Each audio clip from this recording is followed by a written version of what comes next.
Hello, and welcome to Horror Movies and Shit. I'm your host, Jim, and with me as always is... Je m'appelle Mark. That's... Mark, why are you talking French? Uh, because we have a guest on. But he speaks Flemish. But French too. It's fine. I know, I'm just kidding. So Mark, you want to introduce our guest? Or do you want me to introduce him? You can go ahead, and then I have a question for you and him. Oh, fantastic. So with us today is Alan Shivers. Hi, Alan. Hi. So you have your debut novella? I never know the difference. I'm I sure get. it's length, but... Yeah, I guess it's novella for standard, but it's young adult, so in that case, it's novel. I've been doing my Oh, research. okay, there you go. It's called Europa Halls, right? Yeah, European Halls, indeed. Europia Halls. Okay. So why don't you tell us a bit about the book? I would call it a big love letter to 90s camp slasher, kind of MTV era slashers. Hmm. A bit of a mix of I Know What You Did Last Summer, Scream, Urban Legend, Valentine, Cherry Falls, those kind of jumbled together with a European setting, which doesn't happen very often, set in Brussels, Belgium, my hometown. So yeah, I would call it a mix of 90s slasher with some modern European edits in there. So I do have to say I have not finished it yet. I am currently in the process of reading it, and the opening was actually really well done. I enjoyed that opening quite a bit. Thank you, kind sir. Let me apologize for my dogs in the background. I don't know why they're going crazy right now, but they are. Anyway, so this is a trilogy, or how It many books do is. you plan on releasing? Okay, Yeah, you want to. trilogy, and we'll see from there what happens after, I guess. Yeah. So you have some very interesting names for characters in these books. Do you want to hmm explain those? Because I probably am never going to pronounce a single one of them correctly. Like I know how they sound in my head, but I'm sure it's wrong. Well, I want to hear your versions first, actually. I'm curious Oh no now. no no no no no! I'd have to go get the book. You're not going to hear my versions at all because I'm just going to sound like somebody from America trying to speak another language, and it's just terrible. Well, I've got the cover here in front of me so I can remember the names because I'm writing the sequel at the moment that I don't jumble them up.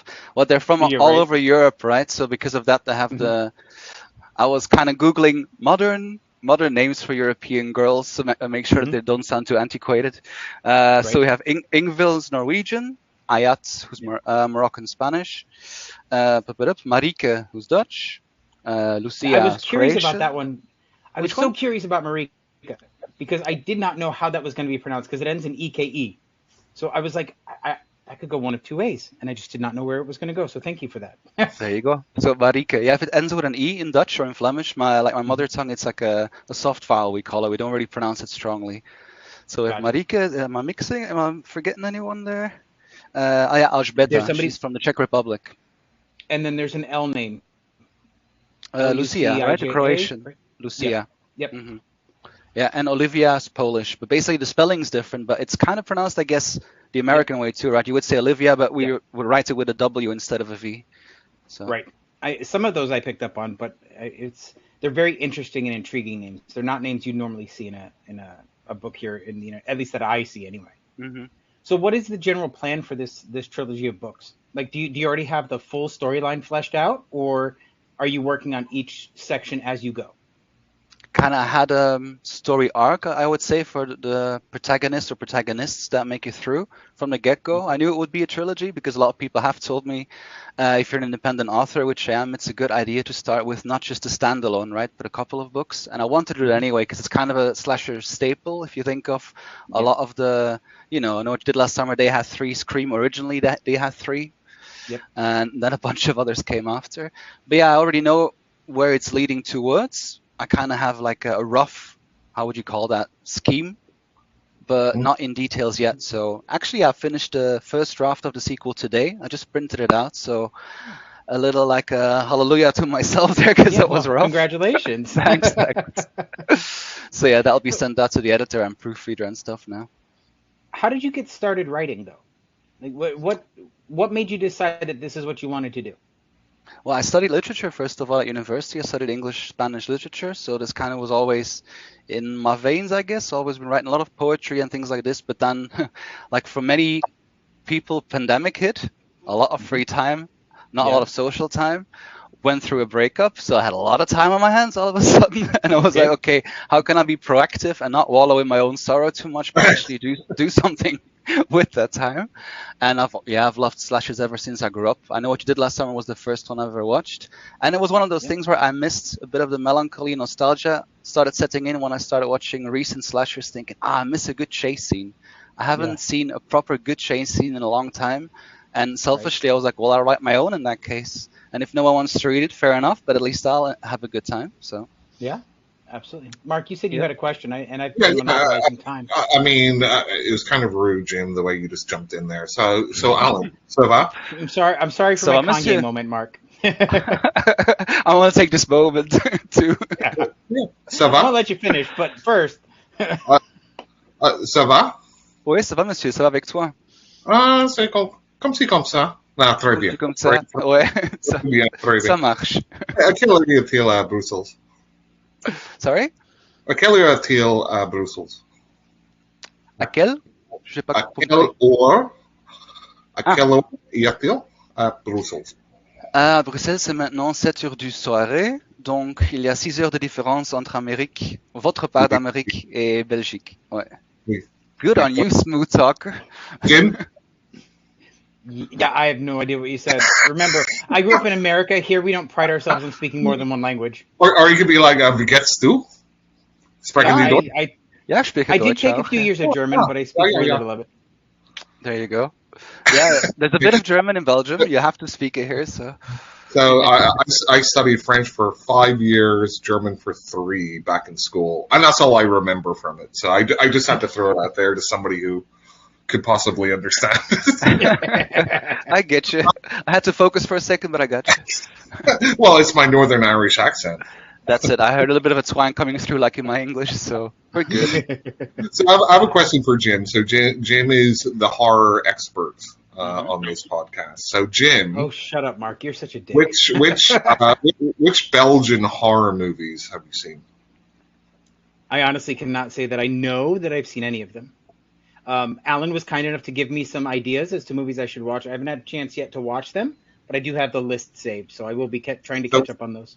I was trying to think before this we started, and I think I've seen 2, maybe. Ooh, which ones? I'm curious now. Oh, Calvaire, Oh, that's a good one. Yeah, Yeah. Calvaire. Yeah, and Man Bites Dog. That was from Belgium. classic. Yeah, Mhm. yeah. That was way ahead of its time Mhm. as far as like the format and the mockumentary type of thing that they did. Mhm. So Very avant-garde. that's my contribution, Jim. So, Alan, let me ask you, what to you makes a good slasher? What is it you look for when you're watching a slasher, or you're reading a slasher? Mm. Chase scenes, first of all, like I've mentioned that before, but I think that's a staple. Other than that, rooting for people. I think it's one of those Yeah. things. It's very formulaic, and in a way, it's a kind of a horror comfort blanket. But modern times, I really like it when they subvert tropes or subvert expectations. Because I would say 70s, 80s, 90s, you kind of knew, okay, the promiscuous one's gonna get decapitated, Right. or the jokester is gonna get decapitated, or the gay comic relief will be. But things have luckily changed. So subverting tropes, I would say, yeah, that's a big one. And kind of feeling comfortable and cathartic by the end of it, knowing that you can inject your fear and that you're in a safe space in the meantime. Well, so between you and I, YA, given that I'm of a certain age now, is not really an area that I venture into too much, because I've noticed, given that I'm approaching 50 now, that I I tend to identify more with the killers in a slasher now than I do with the teenagers, if I'm being honest. Mark, what about you, since you're approaching that age? Such kindness here. Here's the thing with slashers, right? I always feel like no matter what decade it is, they're just fodder for a lot of it, right? They're just set up to be stereotypes, just to be killed off, right? And that's the formula. There's not an awful lot of building of characters. I know you say, you want to see people that you like kind of survive and things like that. For a lot of slashers, I find this is just like a general thing, right? I just feel they're just there to set up like kill scenes, right? So, hey, how can Jason kill this person?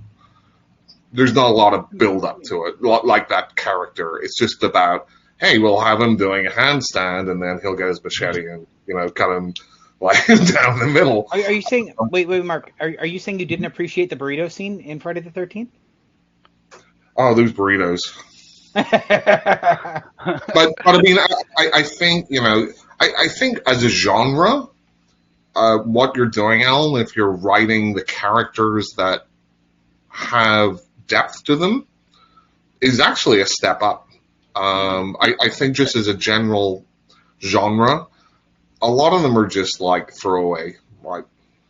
I agree with you there, but that's one of the things I wanted to go against. And one of the things that I don't like, a lot of the times you have this kind of, how do you call it, like a group of people that don't really get along, or there's not really deep ties or family ties.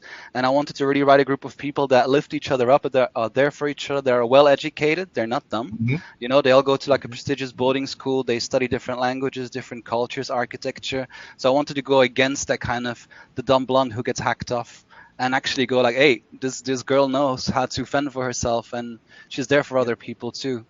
So I don't Right, know if you've and noticed that so far. That 100% comes through in just the initial the prologue. I mean, I don't know how to describe, but like the first kill scene, like it's not your standard trope. It's not the girl she gets all these creepy vibes. She does the very first thing you'd think: get out of the house, go somewhere where you think you're going to be safe. I didn't want to do let's run upstairs and Right. There's not that long chase scene where they're making stupid choices. They do try to make the best choices for their situation, which I appreciate. I do. And it's almost like whenever you think about subverting characters, it brings me back to like Cabin in the Woods, where they're all kind of smart characters at the beginning, but they have to kind of gas them to make them these stereotypes. Yeah. One girl was turned into a blonde just to make her dumber, right? In that film, I love that. There was something put in her hair dye; she would be dumbified or something. Yeah. Yes. And then Chris Helmsworth goes to like full jock sort of like guy, and So I am not a huge slasher fan, so I like things that are a little different. Like Jim, you're a big fan of say like Friday the 13th, right? Yep. So, can you name any of the characters from Friday the 13th, the first one? The first one? Yeah. Oh God. Chris Christie is the guy that's reopening the camp. No, the character. Yeah, his name is Chris Christie. Oh, is it? That is the gentleman that's opening the camp. Yes. Oh, holy crap. Then you have Alice, who is the final girl. You have Pamela Voorhees, who turns out to be the killer, which I'm not spoiling it because that's a 70s movie, early 80s movie. Oh, crap. That's all I can think of off the top of my head. So yes, I can. So my point is, you can, like, after trying to think for a little bit, come up with some of the character names. Yes. But if I said to you, hey, can you name the characters in, like, The Exorcist, I think it would be much easier to do because they're more memorable characters, right? You also have to think too, Friday the 13th is not my favorite slasher franchise. So had you asked about my favorite slasher franchise, I would 100% be naming people off left and right. So like Nightmare on Elm Street 5, name the characters. You have Dan, Alice, Yvonne, I forget the Gretchen. Who else? Off the top of my head, that's all I got. Yeah. So it's much easier given the franchise. My main point is that they just always seem like I said, kind of fodder, right? So I think to have more interesting characters would make for a more memorable book or movie or anything like that. And I will give you, in the Friday the 13th franchise, those characters are 100% there to be killed. Yeah. I'm not saying that Nightmare on Elm Street is a smarter franchise because it gets pretty ridiculous. However, the storylines and the kills get so much more involved that you actually get invested in the characters. So I remember more from the Nightmare on Elm Street series. Right. If you think about some Final Girls too, everyone knows Laurie Strode. You could say what Hmm. you want about the Hmm. further characters, but everyone's been rooting for Jamie Lee Curtis in the last trilogy. A lot of people know who Sidney Prescott is or who Gil Weathers is, for Yep. example. So the Yep. more recent ones, I think, do have more depth to them. If you see the story arc of Sidney Prescott over 5 films, very different to Friday the 13th, I'd say. Agreed. Agreed. In this, and that's one of the reasons that the Scream series, no matter how ridiculous most people think it is, they're smart enough that I still get excited when I see them because Hmm. they ultimately wind up making bad choices and dying, but it's not through it legitimately is mostly circumstance. They make the wrong choice in the moment. They're not intentionally making the wrong choice. And that's evident from the first film where Sidney Prescott's being chased and she blockades her door with her closet door, which they make a point of showing you she already knows how to do. Hmm. Yeah, and she even says in the And, first phone call, right? I don't want to be the person who runs upstairs when I yeah, should be going out the front door. So that the right. meta level of the 90s is there at least. So, Yep. Alan, you spoke a lot about how you kind of like that 90s and post 90s slasher because they are generally a little bit more sophisticated. Hmm. Do you have any like older movie which you would kind of like hold up and say, okay, it could be the original Halloween or Peeping Tom or Psycho or any other kind of older movies where you kind of take some some of the points Hmm. from that you want to put in your books. Suspiria, I loved. Even aesthetically, that one was just beautiful to look at, I think, even Oh, seeing how old it is. The original Black Christmas, the mm-hmm. Canadian one Hmm. that a lot of Yep. people say is Well, actually one of the proto yeah, slashers. Well, I yeah. guess Peeping Yep. Tom's the first one. So those ones. Black Christmas was really, I think, very, very similar to Halloween, but it doesn't get the same rep just because it was not as. It's a bit of an underdog, isn't it, that one? Yep. It almost feels more of a giallo Hmm. Hmm. with kind of just what the character does through it, and it's more of that murder mystery compared to Halloween, which is more of like what you would say is a standard It's a American straight slasher. slasher. Yeah. Hmm. Yeah. That's something I wanted to go not against because I love that concept, but there's been so many slashes in Midwestern Right. America or on summer camps, so I thought it would be Yep. really cool to put it in a European setting where there is a different culture, different languages, and Hmm. in a city too, in the capital of the EU, because there's not many slashers in big cities. When Mhm. Scream 6 came out, set in New York, I was like, oh crap, because I was writing mine before that came out. Right. It's like they beat me to it, but yeah, because you don't really see that very often, do you? A lot of times it's sleepy little towns where Yep. the neighbors know each other, and it what I've kind of found, like whenever you're looking at American movies set in like Europe, you tend to get like Hostel, where it's kind of the fear of the foreigners, right? hmm Type oh, of we are thing. scary. Well, oh well, I know I'm from there. I don't know. I think Americans might be a little bit scarier. Well, Agree to disagree, right? so, Alan, how many books have you written at this point? Sorry, I Oh, have to get right up on you. Yeah, no worries. So this is actually my debut that's been released like a month and a half ago now. The first draft of the sequel will be out, well, quite soon, I think January, February, and then the last part of the trilogy will be somewhere mid next year. And then I got some ideas for other books already, but I don't want to. That's under some Belgian wraps right now. But yeah, this is my debut actually. So things have Okay, kind of awesome. started shifting and moving quickly, and really grateful for people reaching out. So thanks, guys. what is what is the reception you're getting so far from the public? Really positive, and I'm not saying that in a big-headed way because I'm honestly shocked every time I get a good review. There's Hmm. definitely more people than I thought would have read it. Um, yeah, I think I've got like 4.2 out of 5 or something on Goodreads on average. And I remember when the Fantastic. first review came in, I was like, oh shit, I'm gonna get like a 1 star, aren't I? And then the second came in, or maybe 2 stars this time. But generally speaking, really good. People on social media have been very proactive, doing giveaways, reposting things, making collages, and Hmm. I didn't see any of that happening. To be honest, I just thought from a tiny little country, no one's going to really pick it up, and it's been mostly Americans. I would say 80 or 90% of the readership has Hmm. been Americans and not young adults, which was also because I've written young adult slasher, Yep. but I think it's Yep. mostly adults reading it because they kind of have that nostalgia too that I have, I guess. Well, there's I'm, there's a funny story too about the way you coming on this podcast came about, right? We are in one of the same Facebook groups, and we Books started of talking horror, yeah. there, right? But it turns out that I'd already knew about this book because I was following you on TikTok. Hmm. So I was already well aware of the book. I just hadn't read it yet. Hmm. So that was sort of that was exciting for me. Yeah, and also yeah, names, right? Because I guess you saw my real name on Facebook, then I I saw did. you, and you're like, hold on, is this the same person? Yeah, Yep. So, yeah, but it's cool though. are you going to stick with like the young adult audience? Or are you going to maybe in the future move away from that, or is there a reason why you went for that audience? The reason why I went for the audience is, I guess, because a lot of 90s slashers are, if you think of the demographic, Hmm. originally at the time, it was Hmm. made for teenagers coming together in a cinema, having a good time, getting drunk after or before. It's still a very big demographic, sorry, in Hmm. general when it comes to horror audience and the cinematic experience. Right. So Hmm. that would be why, and also because it's low on the smut in the first one. Hmm. It's more focused on actual friendship because I think it's an important one to explore that you don't have a lot in Hmm. slashers, like I said before. Right.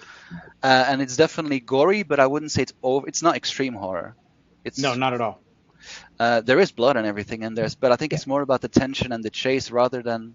Well, I would say the sequel's definitely gorier. Not gonna lie, but we'll see. I'm okay with Yeah, that. Gore it's doesn't funny. bother me. I've Go ahead, Mark. Sorry. No, I'm sorry. Me and Jim were just talking before you joined as far as how cultures have changed and Hmm. what was deemed appropriate for like teenagers or kids back in the 80s compared to now.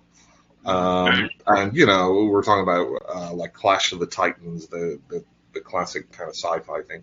And there's naked breasts at the start of it, and it's PG rated. Yep. It's like you would not get away with that now. Nope. Hmm. But saying that, how is it as far as Belgium? Because every country's a little bit different, right? So in the US, they've got some hang-ups. In the UK, they had some hang-ups. But whenever I grew up with the national newspaper, which everybody read, Hmm. having a topless woman on page 3. And that was a big thing for like a Gasp. decade. Yeah. But at the same time, like there was no strip clubs or anything like that. That was deemed like too far. It's bizarre. So I'm just wondering. So locally for you, how do you see that as far as culturally Hmm. different? That's a good question. I think generally speaking, Belgium is very open sexually. For example, was the second country in the world where gay marriage was legalized. Prostitution is legal here as well. So I live fairly close to the red light district. Oh, Jim It's might be going over there then. come on over. Other things like going to the sauna with my family when I was a kid, it was not a big deal. We were very open with nudity. A Hmm. lot of series or film in general has full frontal nudity for both men and women. So we don't think we're as prude. I don't mean that in a bad way, but I don't think we're as prude as American culture in general. I think Hmm. it's a bit more open here. You're absolutely right. There's Americans are very picky about what they want to rally against. I, They I, pick up on I, some of the stupidest things. It's ridiculous. I feel in the U.S. like you could eviscerate somebody on screen, Yep. but if you show some like a woman's nipple, oh no, that's too far. And as far as ratings. that's what Mark and I were talking about when I was a kid growing up in the 80s. One of the first slasher films I saw was the original Nightmare on Elm Street, and we went to a horror movie convention this past weekend called Spooky Empire here in Orlando, and I met Amanda Weiss who plays Tina from the original Nightmare on Elm Street, Ooh. and we were talking about how when I was a kid and I first saw the movie, there was only one scene in the film I was not allowed to watch, and that's when Tina and Rod were having sex in bed. I could But see then all the getting gore I killed was fun. wanted. Yeah, when I could see all the gore I wanted, but no sex. Hmm. If Yeah, they're it's just laying mad. in bed naked, if they're laying in bed naked, it's not a problem. But if they're Al- engaging in sex, absolutely not. Although Jim, come on now, you don't want to go to Mark, let's not bring that you up, don't please. want to bring up right. So Alan, No, please don't. this has been a long thing on this podcast. So Jim and his mom. When Jim, how old were you? I was somewhere between 9 and 11, something like that. So Alan, I'm not sure if you're familiar with the movie The Entity. No, I haven't watched that one. Okay, so it's a movie from the early '80s with Barbara Hershey in it, and the premise of the movie, and apparently it's based on a true thing. It's not. Is a woman who gets repeatedly raped by an unseen poltergeist type entity. Mm-hmm. Yeah. So Jim and his mom, sat down as Jim is a 9-year-old, and they were watching that together. But apparently, the scene in A Nightmare on Elm Street, where they don't show anything, was too much. So Jim, can you explain? Please do. Absolutely, because there is legitimately no sexual activity happening on screen. It's kind of off. There was never a off-screen, rule is that I it? could not. It's So, not. So like there's one scene where she is supposedly getting raped, and you can see like handprints happening on her skin, she's fully nude. and that sort of thing. I just mentioned that nudity was fine. It was the actual intimate act that I was not allowed to see. But me being the age I was, it was not, oh my God, she's being raped. It was, how are they making it look like there are hands on her? That is so cool. But Mark doesn't seem to understand that. No, I don't. I'll play neutral Switzerland here. Typical European. Right? He 100% No opinion. He 100% believes that I was too young, and it was a Yes. different time in the 80s in the United States. So, Yeah. I don't think that it was a problem, personally. Like Well, Last like, House on the Left, right? Well, again, it's about a woman being raped. Whether, Jim, you understood that at the time or not is kind of immaterial. It's like your mom just Why? said, okay, why? What do you mean, Why why? is that immaterial? So, Why is the fact that I was too... But because, okay, let's put it this way then. You could then take, let's say, SpongeBob SquarePants, which has a ton of adult humor in it, and say that regardless, a child should not be watching it because there's subject matter that goes above their head. so would you show like a Serbian film to like a 5-year-old because they don't really understand what's going on in A it? Serbian film has no redeeming qualities about it, so no, I would No, not. it's a great movie. But I'm just saying Yes, it's if you're a 50-year-old man, it might be a great movie. no, I'm just saying it's highly inappropriate for a 5-year-old to be watching I agree. it if they I don't agree. understand what's going on. Well, Alan, we'll agree to disagree, Mark. which ones? Please help us. This I don't is know a how I running feel about that. conversation. Yeah, I was just thinking, like, imagine if you're a kid and you're watching Last House on the Left, for example. That one was Mhm. pretty. That one was I was pretty not a- graphic. I was not allowed to watch Last House on the Left until I was an adult. Yeah, because there you actually do see some of it, don't you, in the original? Yes. Yeah. Yep. And same thing with I Spit on Your Grave, because there were Mhm. some graphic rape scenes. I was not allowed to watch it. Hmm. And I Jim, actually, I still have never seen you'll it. be allowed to watch Ghost Rape. If it was Yes, a that's person right. doing it, then it's That's all. right. I could watch Ghost Rape because it wasn't physically happening. Correct. But then you could say, Mark, then you could say that Poltergeist, where her clothes are being ripped off, in the final confrontation where she tries to save her kids, that shouldn't be shown, and it's a PG movie. Non-consensual. Right. Yeah. Correct. Scratch So- his head. Oh, okay. So, Alan, I brought up some since you are writing in the slasher genre, I brought up some slasher films I wanted to talk about, if that's okay with you. Hell yeah, absolutely. Mark, you game? Because I know you're such a slasher fan. No. By the end of this episode, Mark, you'll be a big slasher fan, and if not, at least read my book, and you'll see there can be depth in the genre. So it's That's funny because we did an episode on slashers, and my general thing is I don't really like slashers, but as we were talking about them, like holy shit, I do like a lot of slashers. Yeah, There he you go. does. There's a lot of good So- tropes in there. I'll tell you. There are. I honestly have to say that I'm getting so tired of tropes. It's obnoxious. Can So you and I, Alan, had talked a bit about representation, right, in the horror genre. You don't see a whole lot of it. Hmm. And this is sort of how Mark and I got into interviewing authors. Is I am also a fan of urban fantasy books, right? And you don't find a lot with representation from the LGBTQ community, unless they're paranormal romance, in which it just goes into graphic sex. There's no redeeming quality about it. And I started reading an author named David R. Slayton, who did exactly what I wanted to see in urban fantasy.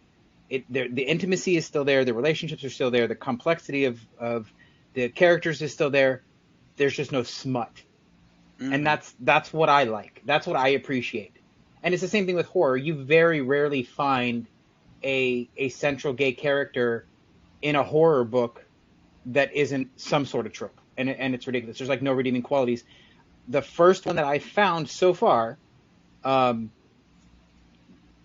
is Mark Allen Gunnels wrote Before He Wakes, and that has a gay protagonist who essentially that's as much as you need to know about him. He talks about his whole reason for surviving is to get back to his partner, Hmm. and that's it. Like everything else is just a normal person trying to survive this book. So it's fantastic, and that's the sort of representation I appreciate. What about you? Absolutely the same. And actually, in the first one, there is queer representation, Mm-hmm. lesbian couple in the first one.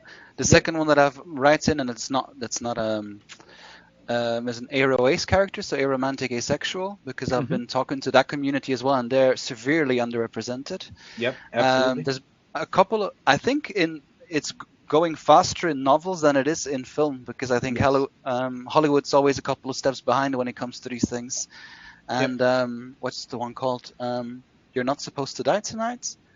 Kaelin Byron. That one has I don't a know that one lesbian yet. couple as protagonists. The Pledge, Caleb Mm-hmm. Dietrich, gay protagonist couple as well. Well, that's So like there's a Mark and I were talking about Knock at the Cabin Door, oh right? yeah, oh, Which that's also has great. a gay Hmm. couple. I hated the book. I absolutely hated everything about the book. I thought it was boring. It focused too much on inflicted trauma with this gay couple. It was like very central to the story. I did not mind the movie, which is weird because I Hmm. don't normally like M. Night Shyamalan, but I thought he did a fantastic job adapting that story. I agree. Yeah, and I think that was important for me too when having queer characters that don't necessarily have to go through trauma all the time. A lot of the Right. representation when it comes to gay characters, which is really important, is about the coming out phase, all the struggles they go through, Right. and it's important those stories exist. But I wanted some kind of lightness and campness in there, Mm-hmm. and more like celebration of. And it's not about they kind of just happen to be queer characters. It's not about that necessarily, but you know Exactly. Yeah, that's Yep. not their whole character. as a straight Mark. guy on this podcast, I'm always the minority because You're Jim cancelled. he Bye. he Jim all generally is. Yep. things on. So I'm being oppressed on every part. No, so here's my Cueing the tiny violin here. Yeah. Yeah. Right. as a white guy, I'm the victim. Sorry, that is the U.S. politics over here right now. I was gonna Uh, say you're being very American right now, so shut up. no, no, but I mean, my thing has always been write characters well, right? Right. Whether they're black or Asian or gay or whatever, just Right. make the characters good, right? And I feel Mm-hmm. that it always, even like a Knock at the Cabin, right? Because they had that, oh, he was beaten up by this guy because he was like gay and stuff. I almost want it just to be so normal that it Yep. doesn't stand out, right?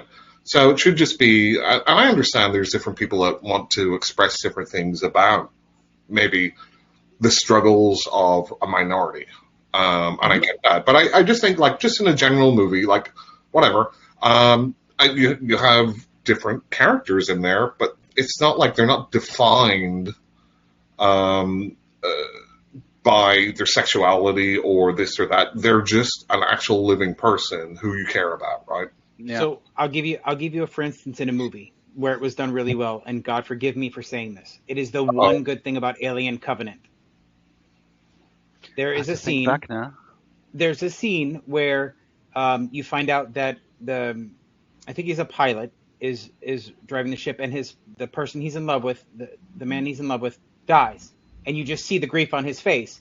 They hadn't focused on anything except you hear one time he says "I love you" to the guy while they're talking on the radio, and then he has a bit of a breakdown when he knows that the guy's dead. I think that's Hmm. perfect because it's not central to his. Jim, you're on mute.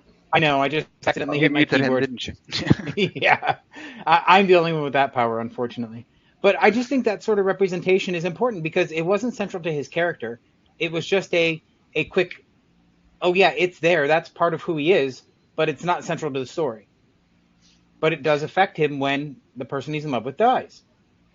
But I do wonder if that's because we have the luxury of being okay and accepted for who we are. If that makes it sounds a bit corny, but I mean there might be people that have been kicked out or have gone through those struggles might want to see different kind of stories, and Right. that's absolutely fine too. And I wonder if it's Yeah. generational. Like I wonder, like So actual young adults, 15-year-olds, would they want to see? I don't know. I'm not that age. Would they want to see the right. struggles or not? You know?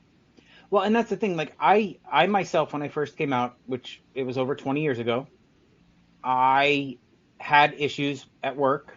I had issues with friends. I went through all of that, and that's not what I want to see anymore. Like Hmm. it's just who I am. It's not. I, I've already been through the struggles. I just want to see somebody who resembles me, which I am just a human being that goes through my everyday life. I just happen to have a male partner. That's it. I, I, I'll give you a little bit of a perspective as far as generationally, right? So my stepdaughter is 17, and she's very into. So that's probably the wrong way to frame it. She has a lot of friends who use different pronouns, Hmm. Yep. and she's very vocal. Like, if we say, "Is she coming around? He coming around?" Whatever. Oh no, it's the wrong pronoun. I'm like, we're not doing it on purpose. Like we've probably forgotten because we got a bunch of friends. Um, but from that generation, they're very active, right? And I think social media plays a big role in it and everything else. So I think as we go along, certainly look at how being gay in the 1970s is compared to now, right? And I think we're slowly marching towards just a general acceptance of if somebody's gay or if somebody has a different pronoun, or like trans is the big wedge issue in the U.S. right now. It used to be gay Right. marriage, now it's trans people. Or Uh, Ace. but I think as the older generations start dying off, we're going to have more and more waves of the younger generation moving everyone hopefully along, that we can also value in each other, right? No matter black, white, gay, trans, whatever, right? Everybody should have a right to live a full life and be happy. Yeah, So obviously I so agree, but I'm sorry, Jim. no, no, Uh, go I, ahead. Go ahead. I just Oh, wanted to say there that I'm a bit wary of that. I'd like to think that's the case, but I do believe that there's Hmm. pendulum swings politically, and at the Yes. moment, like in Europe, can only speak for Europe. It's more like tending towards the right, and there are a lot more people that are accepting, but there's also more like hardliners who are against. Whereas it seemed a little bit more vague do, in the 90s to And me. do you find that? Mark can. Sorry, I have a follow up question, Jim. Sorry, I Yeah. apologize. Alan, do you find that as just like because I think there has been generally a swing to the right globally, but do you see that as something which is just like within the culture and it's just like maybe older people driving that, or do you see like more of the youth turning towards the right? Youth as well, for sure. And that's kind of the scary part for me. Like even some of my, because I'm a teacher as well, and generally speaking, my students are very open and very, accepting and all Right. that. But there have been some cases where, you know, not the easiest thing if you're an openly gay teacher, and people have just become more vocal in general with anything, Hmm. because largely because of social media. All of a sudden, everyone's an expert at everything. I kind of felt that Yeah. with the pandemic, all of a sudden, all of us are doctors, right? Right. So it kind of goes into that a little bit too. That I felt like everyone's very, very opinionated on everything. Because Right. although I left the UK 20 years ago, I still kind of keep an eye on it over there, and I know it's like they did like a mini US thing with Trump and Boris Johnson and all that, which are Hmm. just like these people that don't really care about science. They're all demagogues, right? They just Yep. want to rile people up, and immigrants are scary, and this is scary, and that's scary, blah blah blah. So Totally it's agree. interesting to hear from from your perspective that that's going on Even there. even in the Hmm. U.S. though, we saw this in the '80s with Tipper Gore. We saw this, with the book banning. We saw this with the AIDS epidemic when it first started. We saw all of this same behavior. So it is cyclical. I just hope that at some point we can get over this and break the cycle. I Hmm. I don't think we will. I don't think we will either because it's human nature to keep repeating everything because we at some point just want to forget. But anyway, enough And be about scared of politics. Let's otherness. talk. Yeah. Yeah, right. Anyway, I'm Enough sorry. about politics. Let me let Mon Chant out for a second. I have to let the Okay, dog out. bye, Luna. More French. Wow. Maybe. Ben oui, monsieur. I feel so uncultured. I'll teach you. Okay. You're like, okay, sure.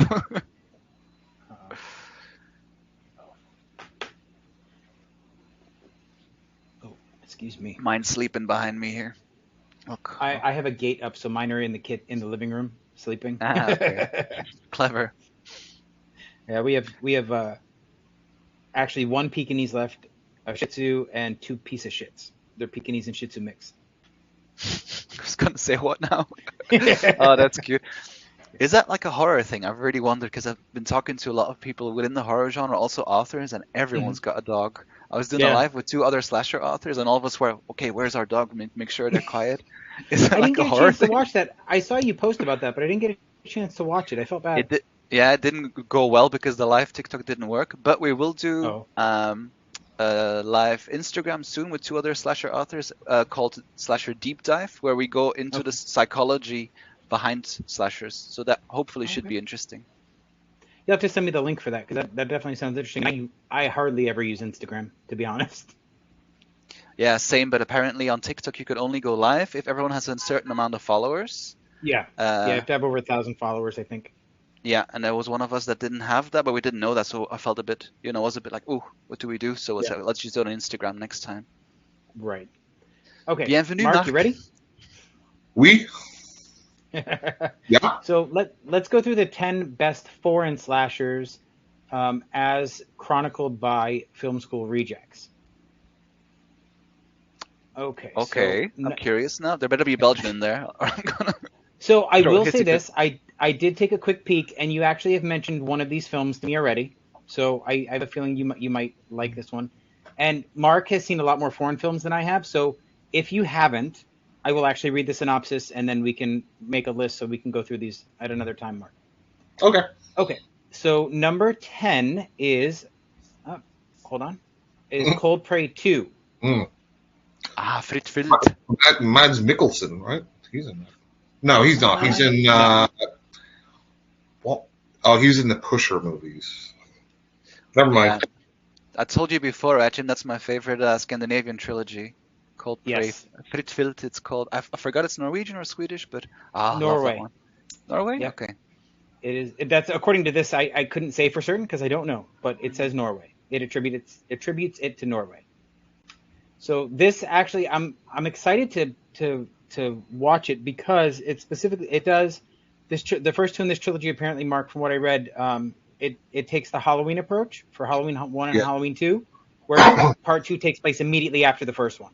I'm familiar with the series, but I haven't seen them. I've heard them talked about. Now, Very good number final girl in 9 there. Sorry. is it? That's okay. Yeah. So number 9 is the movie I know that you mentioned to me, Alan, before. It's from 2014. It's called Cub. A Belgium represent. Yes. It's a Belgian slasher, one of our only ones. Yeah. And it's creepy because there's actually kids in there getting killed, which doesn't happen very often in slashers. Right. And it sounds really interesting from what I read. What'd you say, Mark? There should be more kids killed in horror movies. I agree. Me too. That's dark, but I agree. Well, I mean, it's all fictional. But don't find animals, but kill the kids. I don't care. Whatever. Right. There we go. Don't touch kids, my dog. Who cares? We can always make more kids, right? So is there anything you want us to know about this particular slasher film? Cub was filmed in the south of Belgium. There's a very large, massive, like foresty area. It was about do you have scouts in America? Yeah, you have Boy Scouts, don't you? It's about the idea of scouts going to one of those camps that most of us have gone to as kids. Yeah. And what I remember, because it's been a couple of years now, it's about scouts camp that is kind of lost in the forest. And I don't want to give away too much, but the killer, how much spoiler should I say or not say? You're not going to bother any of us by giving a spoiler from a movie that's almost 10 years old, so you're fine. I'm almost 10 years old. Oh, 2014, yeah? Fuck me, I thought it was 2 years ago. Oh boy. Oh boy, that hurt my soul a little bit. No, what I like about it is that the killer's a kid, a Oh, slash. So the slasher is a kid, and very very brutal. It's quite dark and not as kind of campy, a bit gritty. Kind of felt a bit Texas Chainsaw-y, but Hmm. yeah, then with a Belgian setting. So I really like that one. Yeah. I'll have to check that one out. So number 8 comes to us from Mexico, and Mark, it comes from your favorite decade, 1989. Mm-hmm. So it is called Grave Robbers. Anybody familiar? I have heard. What is your sorry to be that knobhead, but what's the original title? I don't. It doesn't show me. It just says Grave Robbers. Okay, I No, think I have. no, I haven't heard. So I'll read you the synopsis, and then maybe it'll help. A group of young grave robbers accidentally awaken an ancient satanic killer when they rob their own grave in one of the more appropriate named foreign slashers, grave robbers. I think After it's called. stretching, Sorry, what's go up? ahead. No, No, it's okay. I think it's there's something. Is it named something else? There was some like movie on like Shutter or something which sounded like this one, but They're good for I those think, type of slasher shudder. Yeah. go ahead, just keep on going. Sorry, Okay. I'm looking it So up. after stretching his legs with a few killings, the now awakened Satanist sets out to bring the end of times by finding a virgin and impregnating her with the seed of the Antichrist. Ruben Galindo Yum. Jr. Right. Ruben Galindo Jr.'s Mexican slasher is a splatter treat with hands bursting from chests, multiple axe shots to the face, a grisly decapitation, and perhaps the author's favorite depiction of a hand being chopped off. How many different ways can you do that? I don't know, poetically? I guess, maybe. Okay, no, I haven't Anyway, watched that one, but it sounds intriguing. A bit more splatterpunky then. yeah, it definitely seems a little more splatter, but I think I would enjoy that. Hmm. Mark, what do you think? Sound intriguing? Um, what year did you say? 89. So there's one called Cemetery of Terror, which is 1985. I'm not sure if that's like referencing the same one. Anyway, I haven't seen it. Let's move on. Okay. So number 7 comes to us from Italy. It's also from 1980, from the 80s. It's 1987 Stage Fright. Oh Oh, yeah, yes. Great. Michelle Suave. Is that? Yep. I Yeah. don't know if that's how you pronounce it, but that's how it's spelled. Yeah. So I Because have that not one, seen this that one was a yet. remake of that one, an American one recently, Stage Frights. Because is it the It's very musical one? possible. Because it's a It does slasher not that's also a say. musical, like a Galio. Oh yeah. Yeah, So it does have it's set in a ballet in it. theater, like they're doing like a Yeah. stage play or something. With this kind of massive owl mask as a Yes. killer. Mm-hmm. Is it that Yes, one? yes, Yep. yes, yes. Yeah, that was a really good actually a really fun, campy remake of that turned into a musical, an American one. Well, I'll I'm have to. saying recently, it was probably 10 years old again, but It's okay. It gets worse the older you get, Alan. So just bear with it. It gets so much worse. great. So next we have 2016. This movie's coming from Finland. It's Lake Bodom. Oh yeah, I watched a couple of weeks ago. Also really good. Did you? Yeah. Is Hmm. it? I haven't seen it yet. So Dark. Heard of it? I've seen it. it says it's definitely among the country's best. The first horror film would be 1952's The White Reindeer. Don't know that one. And a group of friends head to a campsite that saw a quadruple killing over a half century prior, a killing that has never been solved. But while they're hoping to find the truth, it might just come at the cost of their own lives. Hmm. So, and it's inspired by the real life unsolved homicide of 3 teens camping on the lakeshore in 1960. Hmm. So, I guess that's where they start the movie, and then they make up the rest. But Yep. it sounds interesting. Like it sounds like something I'd really enjoy. So I'm gonna have to flip that one up. Hmm. How So much? next we go to. Yep. Just a question Go for ahead. both of you. When it comes to slashes, how much gore do you usually enjoy? Is it the more the better, or are you more, I don't know, chase scene? For me, for me, it depends on the movie. Hmm. If it's campy, the more gore, the better. Hmm. If it's a serious like slasher flick that's trying to be sophisticated, I'm more about the chase. Hmm. So I love me some gore. yeah, Mark's a gore So Wow. horse. yeah. I like some of the more extreme cinema than Jim does. So So Yep, Terrifier absolutely. slasher. well, yeah. I mean, I have problems with that movie and the sequel. I do like the gore in it. I Mhm. will say the series slasher is actually probably one of my favorites because it's so ridiculous. The Canadian series. Oh, Yes. yeah, yeah, yeah. That's really good. Yeah. Did you see the newest one, Slasher Ripper? It's on Shudder. I know. Is that also from the same kind of Yep. same Yep. creators? And okay, no, I haven't watched that Yeah. yet. The first three, there's two seasons on Shudder. The first three are not on Shudder, but Okay. the following two seasons are. So, Alan, what do you prefer? Okay. I am. Um, Kind of the same with the sophisticated, and it doesn't need to have. For me, gore isn't scary, and I like to be scared.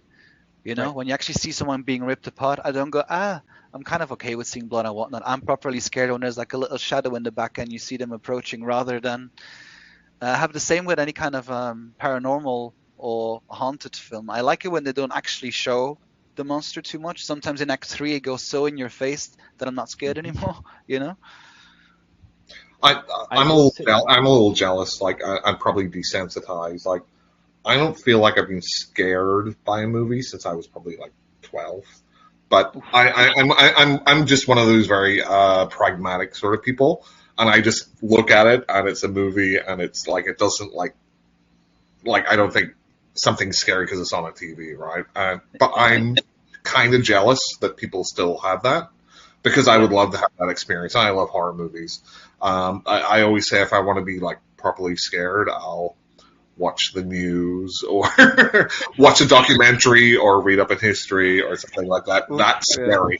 That's That's scary. proper scary. Actually, I haven't watched the Terrifier because not because I'm scared of watching it, but I'm scared of it turning me off of extreme horror. Because I heard Yeah. that it has some really extreme, but it's become so big that I'm kind of should I watch it or not? But I haven't gotten to it yet.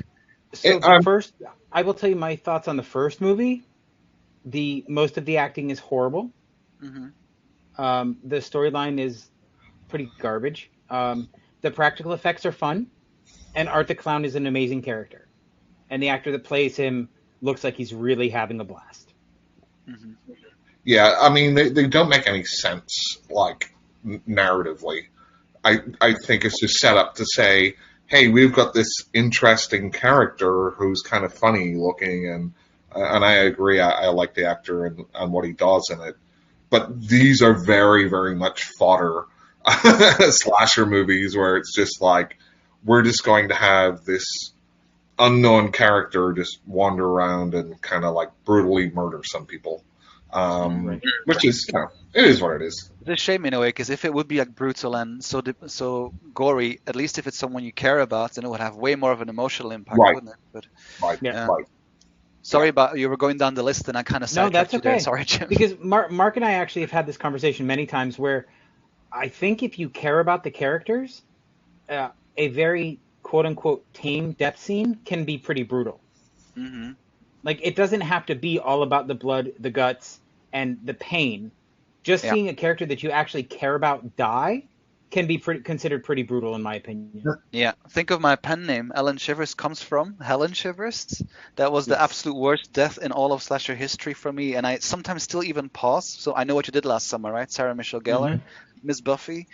You don't see much blood. She's like slashed Right. between the tires at the end, but I'm like, Yep. don't look back, keep going. You've been doing so well the entire time. And You sometimes know, I stop the film there even because I'm like, no, she made it through. I, It's fine. my I favorite piece of trivia. My favorite piece of trivia from that film is she was getting berated by the director because she kept fighting back, and the director kept telling her Helen can't fight back. Buffy can, but Helen can't. Sarah I can too. Yeah. I almost think like the most effective, like when we're talking about gore or kills or anything, are the ones that are more relatable, right? Yeah.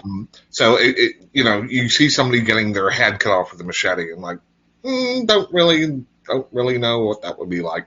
But saying the thing, right? Probably the most like effective, like beautiful, beautiful monsters and everything else that they did. But just the part where they're cutting their thumbs with the scalpel. That's the Ugh. part I go like, ooh, that hurts. Like the cheese Mine grater on is the Evil Dead one, right? right. Oh. I so, don't so know. My the most brutal scene, the worst death in the thing for me was the guy who got his arm bitten off by the stomach. but again, to me, that's not. So I'll give you another example. I brought up The Exorcist before. Yes. So I think the most brutal section in that movie Hmm. is where she's in hospital and they're doing like the Yes. spinal tap and all that sort of thing because Yes. it's relatable. Yep. And it's like, well, that could be you or me, and Yep. that's scary. Agreed. Yeah, And agreed that's not too. even talk about the serial killer that's in those scenes, right, Mark? Mm-hmm. Mm-hmm. Mm-hmm. A gay serial killer was in those hospital scenes. He was one of the orderlies. Yep. Really? Yeah, in real Yes. life, one of the extras that was an orderly turned out to be a serial killer of gay men. And William Nope. Friedkin made the movie Cruising with Al Based. Pacino based on Yep. him, and he interviewed Yep. him in jail. Oh, Yep. whoa, I didn't know that connection. Okay, that's Yeah. cool. I'm learning so much from these two gentlemen here. You know a lot of trivia. That's right. So, okay, back onto the list. Number 5 comes from France, and Mark and I have talked about this movie ad nauseum. It's Oh, High let Tension. me guess. I was gonna say Attention. Yeah. Yeah. Yeah, Yeah. yeah, yeah. Good one. I Did I you see the enjoyed the twist movie. coming? Yeah, 100%. I, I did not like the twist at all. Yeah, Mark I hated it. thought it ruined the movie. It upset me too because everything else was really good. Like the build Mm-hmm. up to everything else. Yeah. So, have you seen Intensity? Yep. Is an American one or? Yeah, so Yes. it was made for TV movie based on a Dean R. Koontz novel. Hmm. And Hot Tension, basically stole most of that book slash movie. But Oh. they ramped up the gore, and I like Alexandra Aisha. So, but I didn't like that twist. But if you can find that movie or read the book, Yep. you'll see it's very similar. Yeah, the book Oh, was okay. fantastic, and he's right. There's a lot of similarities through that entire book. Hmm. I mean, even down to the camper. It's pretty close to it.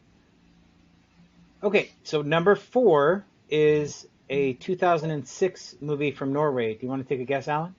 Frittfield. Yes. Cold Prey. Yep. The original Cold Prey.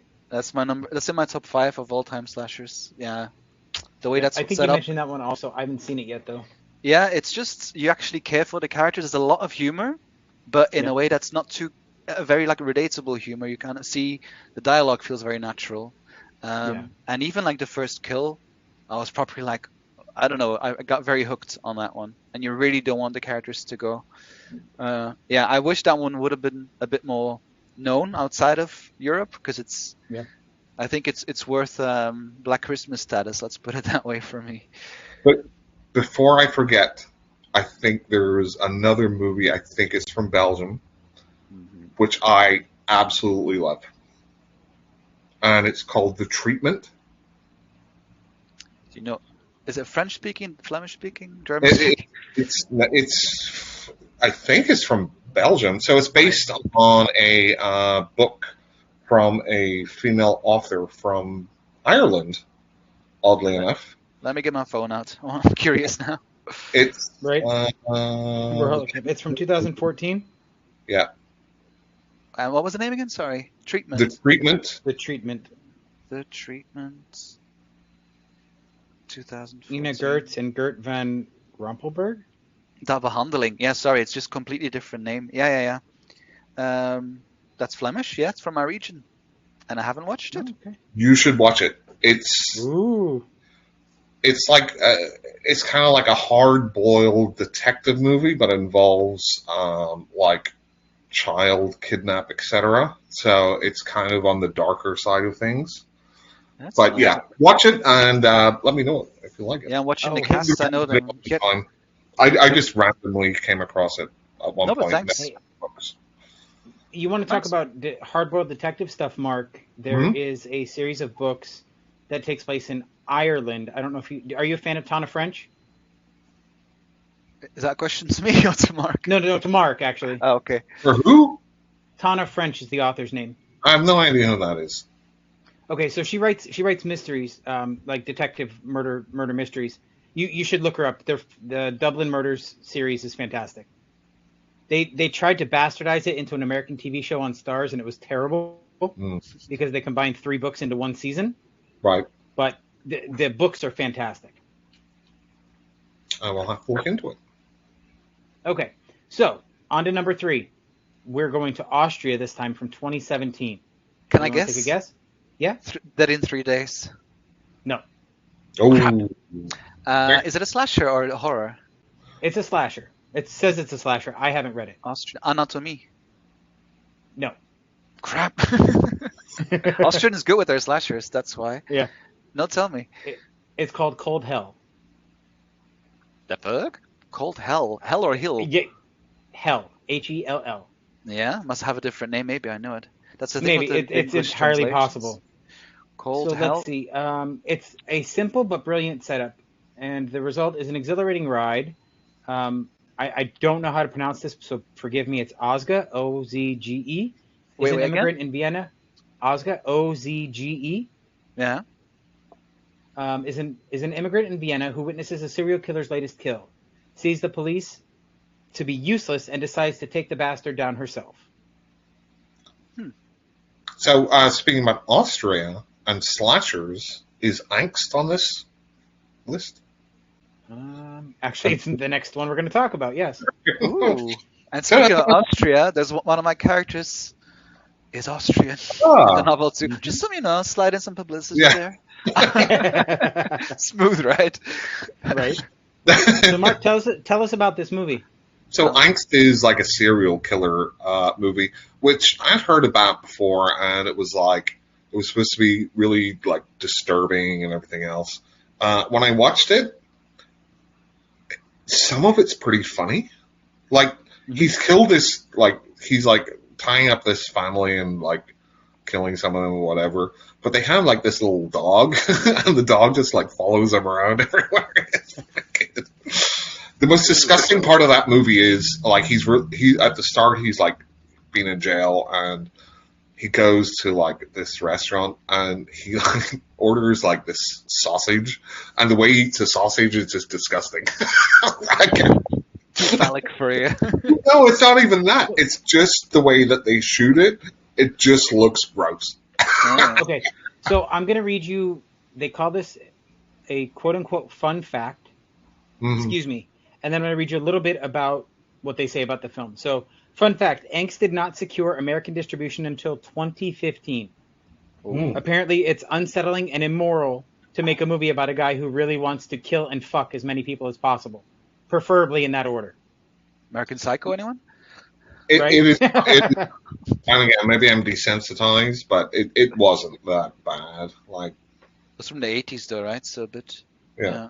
83. Yeah. It's got that early or it's kind of mid or early 80s European aesthetic to it, so it's all grimy and and like Gray. tone and yeah. It says it's improbably lodged at the intersection of slapstick comedy and snuff film. Yeah. I think it's more Interesting. funny than disturbing, but again, I'm so desensitized probably at this point. Yeah. That's how it takes something. So it's based on a real serial killer, Werner Kniesek from Vienna. I'm Oh, checking here as well. holy So that shit. makes So what is that movie? Oh, fuck. It's based on a real life thing, and it's a German movie. Now that movie was disgusting. Golden. Oh, fuck. Okay, sorry. Go on. I'm gonna look it up, but this one Okay. really is like the Golden Well- Glove. Golden Glove. Have you seen Golden Glove? no. Oh my god, that one Good is great. recommendations today. Yeah. Do you guys want a nerdy language fact, by the way? Mhm. Angst. Sure.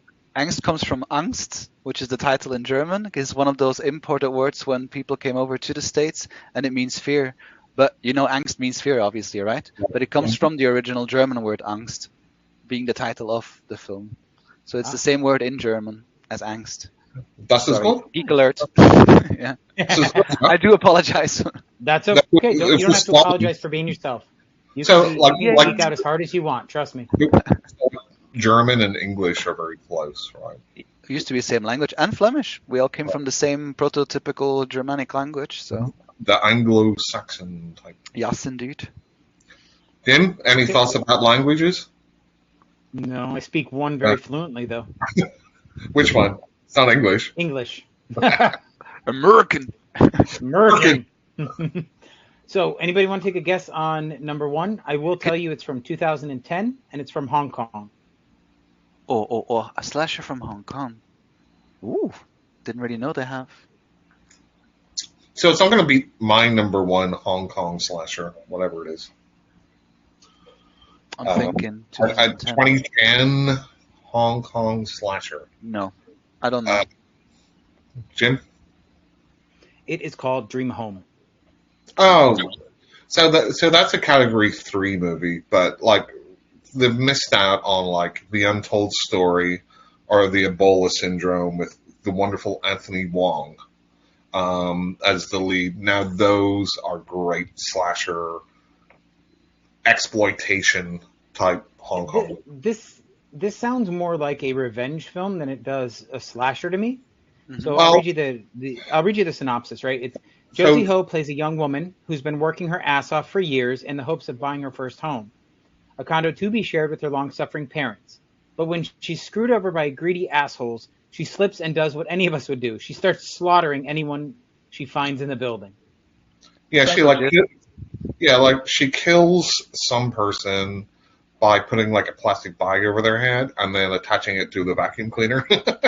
It's a long time ago, but it's not like the golden age of Hong Kong slashers or exploitation, which is the 90s. Right. So, Mark, what's your favorite slasher? I don't know. Alan, you can go first because I have to think about that. I think you'll probably both disagree with me on this one, but it's nostalgia more than anything else. Again, linked to my pen name, I Know What Did Last Summer. Yep. I know it's a very flawed film, but one thing I do really love is Kevin Williamson's way of creating depth for characters that he did with what was the name, the recent slasher, Sick? Yep. You know? Oh, yes. Yep. He's quite good at making you actually care about friendships that was very. He also wrote Dawson's Creek, so it's kind of like you have this kind of dramatic thing between. I like it when it feels half dramatic and half slasher. So, yeah, I think that's the one that got me into the entire genre. The Hookman. That's fair because I'm not going to lie. I enjoyed them as they came out. And you and I were talking. I was watching a marathon of them. I just refused to watch the third one because it looks stupid as hell. It's dumb. Sorry.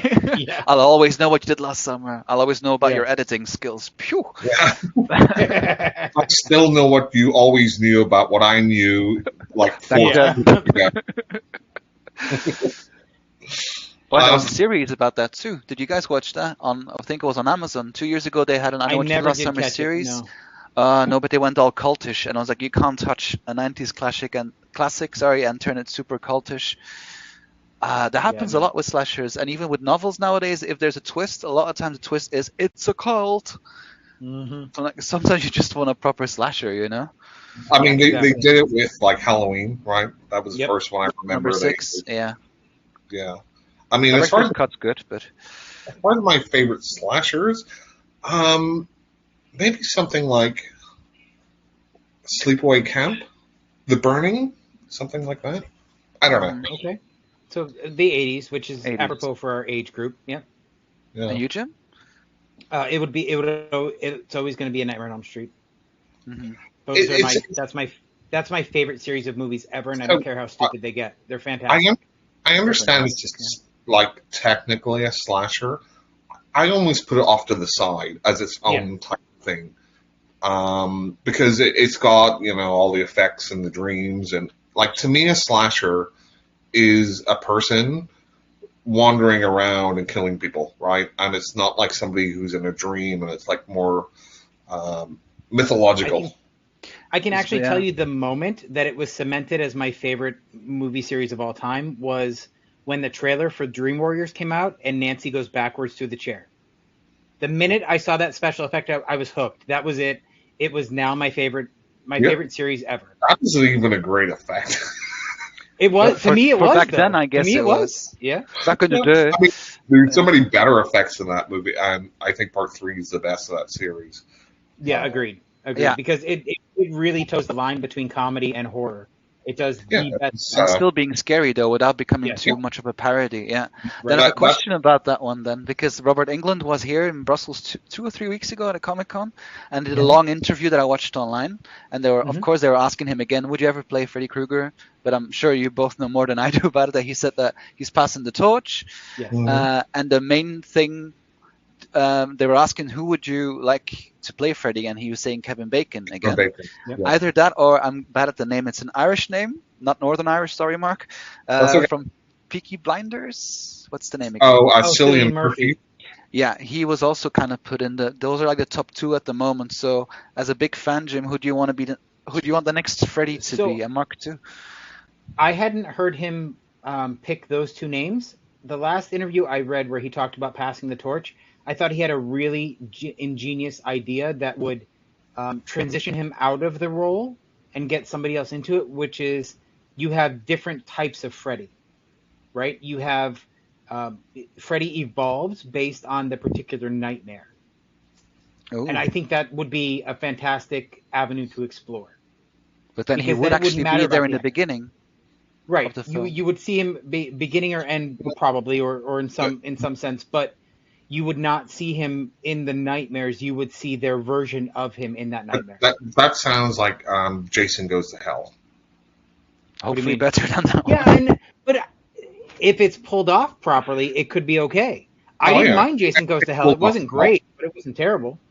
So I would like to. This is probably going to be a strange pick. I would like a redo for Jackie Earl Haley. Jackie Earl Haley because Wait, who? I'm not following there. he played Freddy in the remake, that Yeah. awful remake. Oh, yeah. I think But he kind of did what he could given the material, no? yeah, exactly. He was great as Rorschach, and Rorschach is almost kind of a Freddy, sort of like the way he like conducts himself, right? In Watchmen. So So I would like him to have a redo because they like that makeup they put on him. I know they tried to say, oh, the more realistic and stuff. No, it looked like shit, and I couldn't yeah. hear a fucking word that he said. I don't know if it's sound design, So but it's like what? I can't fucking hear you. Yeah, I So thought it was if my you're non-native skills. they if did you're gonna him go dirty. with if you're gonna go with the traditional Freddy, I'm gonna say something that might be a little controversial right now. Is um, Miko Hughes just did a fan film called Dylan's New Nightmare. Hmm. Hmm. The actor that plays Freddy in that short was fantastic. I would love to see him expand that role. He was okay. Or I thought he was great. No, I'm putting that in the framework of it's a fan made film. So saying he's Yeah, okay is a compliment. yeah, I know. But I think he should definitely be given a shot because I thought he did a great job. Hmm. How about Kevin Bacon then? Because a lot of people are saying he's been in so many slashers. They slash them, Friday the I 13th. They slash them was garbage, but ha ha ha. Um, I didn't Oh, enjoy that movie at that's all. a I just tough thought it one. was I like the it beginning, was but I thought it was a great idea. I did not like the yeah, execution. yeah, same. It could have been done very properly, but I guess the wokeism took over the scary part of something I like that. do I do think it's worth exploring that. What's her name? Uh, the girl from My Girl, Anna Klumsky. Like she Hmm. played a good psycho. She did a relatively good job in that movie. Hmm.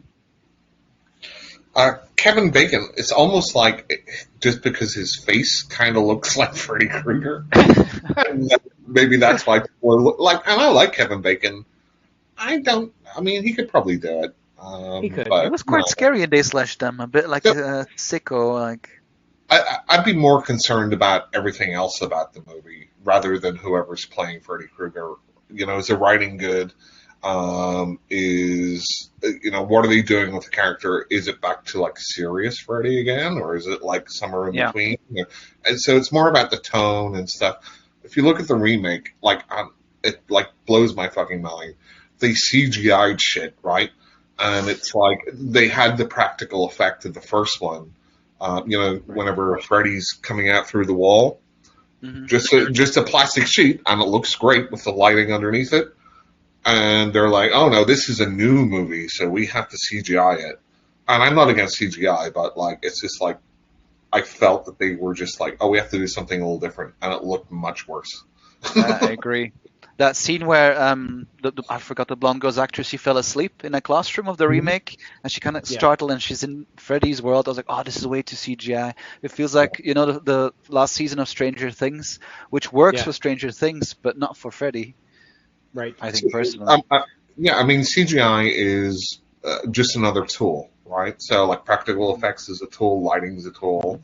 Use it appropriately. Just don't use it because you have it. Like, Right. some things are better shot in camera. Yeah. Yeah, I Yeah, agree. are you listening, Hollywood? You never know. We In all of that our case, I have a lovely novel that needs some Oh, adaptation. before we move on, I always we have authors on quite frequently because Jim's always begging them to come on. But Alan, so I am. for I'm your a book, whore for authors. I'm just saying. yeah. I'm right So here. for your, have you in your head thought, hey, if this was made into a movie, who would I want to direct it, and who would I want in my lead roles? I would hope, this is very naive, but if we can fantasize, I'd like to have an input as well on the creative process, not Sure. just let someone take Yeah. over. I think from a marketing standpoint, it can be very smart that you have, there's 6 protagonists, 6 girls, Mhm. all from different European countries. If you have like new, let's say the European Jenna Ortega Scream Queens, that you have a Croatian one, a Polish one, you get 6 different huge fan bases from around Europe, you put them together. So they wouldn't be, I'm guessing, actresses that you probably know. I don't think I would know them. I can't tell you a Croatian actress. But you match them together, like really popular ones at the moment.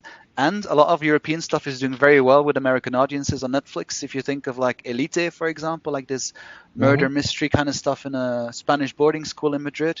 So I think it would work really well. And I wouldn't want American actresses in that one because it's such a European story. Right. Mhm. I Mhm. would be open to Jenna Ortega for the Spanish character, even though I know that's not the same, so I don't want to mix that up. So, Um, so who would direct it? oh, ooh, Mm. tricky. Who do you guys think are some good 90s? Because I want that kind of vibe slasher directors. I mean, Wes Craven, rest in peace, would have been my absolute go-to. Right. Mhm. Um. Nightmare on Elm Street, I'm sure you agree. I'm, yeah, I do, but I'm not gonna lie. I probably would have to go with Kevin Williamson, right? I mean, he is the father of the smart slasher from the '90s, right? Yeah, and he So did. he could definitely be somebody. Yeah, he did Sick as well, and I think he would like the kind of friendships between the girls and the queer Yep. aspect to it and the cultural mix. Yep. Yeah, Kevin Williamson and then some European famous final and first girls in there. Do you know who else I think? And I only say this because I like most of the films I've seen of his. His is Alexandra Aja, because visually, his movies are stunning, and I think he could really do the setting justice. hmm Yeah, that would be nice. I would love it to be actually shot in Belgium too and not taken over by a Hollywood setting, but that it would actually go into an old Right. boarding school. There's so much history in this city, that goes way Hmm. back way further than American architecture. So Yep. I want the city to be a protagonist too, not Yeah. just the Absolutely. characters. So. I'm just going to do a random pick because I'm thinking about 90s and I'm thinking about 90s slashers and a movie which I thought was so well directed, and it's Bernard Rose who directed Candyman. Oh, that's good. Oh, And there's okay. Yeah. you have the mythological, cultural aspect there. I Hmm. could see Hmm. that. Yeah. hmm Okay, so we're getting this put together, right? Yeah. Obviously. I mean, crowdfunding Alan's anyone? writing down his treatment already. Yep. His elevator So pitch has been ready. myself and Jim are executive producers. I could live with that. We, But you but have we, to be more open to the slasher genre, Mark. Otherwise, you're booted off. Yeah. Exactly. I do like slashers sometimes. I think the thing with slashers, right, and it's kind of like, to me, it's like kind of zombie movies and a lot. It just got so oversaturated that you know it just started to lose any appeal to me. But I think there's genuine classics hmm in horror Yep. within obviously the slasher field, but there True. was so many, and it was so cheap to like pump out, especially in the 80s. It's had a bit of breathing room now, though, hasn't it, the genre, though? So it's slowly kind of coming back with the Halloween trilogy, the Scream. But other than that, we do need a good new slasher villain, though. I guess Artie the Clown's the only one that Right. is kind of becoming popular, but there's no like big, Freddy or no Yeah, no I'm Jason. curious. There's a new movie out that I keep hearing about everywhere, but I haven't seen it yet. And it could technically, I think, fall into the slasher film, even though it's more supernatural. It's called When Evil Lurks. I've seen it, Jim. It's not a slasher Is movie. it? Is It it? is not. But it could It's be. It could be not. brought into that genre, right? No. What? I mean, I know it's a possession film. I know it's a possession film, right? But from what I hear from the reviews, I haven't watched it yet. But it could be brought into that genre, couldn't it? No, no, not at all. Why? I've been singing the praises, and we'll get to it whenever we go over what we've watched of the director. Whenever I watched Terrified, not Terrifier, Right. Terrified. Yeah. Same director, Um, right? yeah, same director, which I thought was just like you know, it was just a wonderful new kind of not surrealistic, but it's something a little different, and I really enjoyed it. And I really enjoyed when Evil, but it's not a slasher in no way, shape, or Well, no, form. I'm not. I know it's not, but I still think it can be adapted based on what I've heard about it. I haven't seen it yet, though, No, so that my, no. my opinion might change. Have you watched Totally Killer? I hated it. I was going to ask. I've not I seen hated it. it. I thought it was a waste of great potential. hmm The storyline is full of garbage leaps that have to be believed, and I could not care enough about the characters to suspend my disbelief.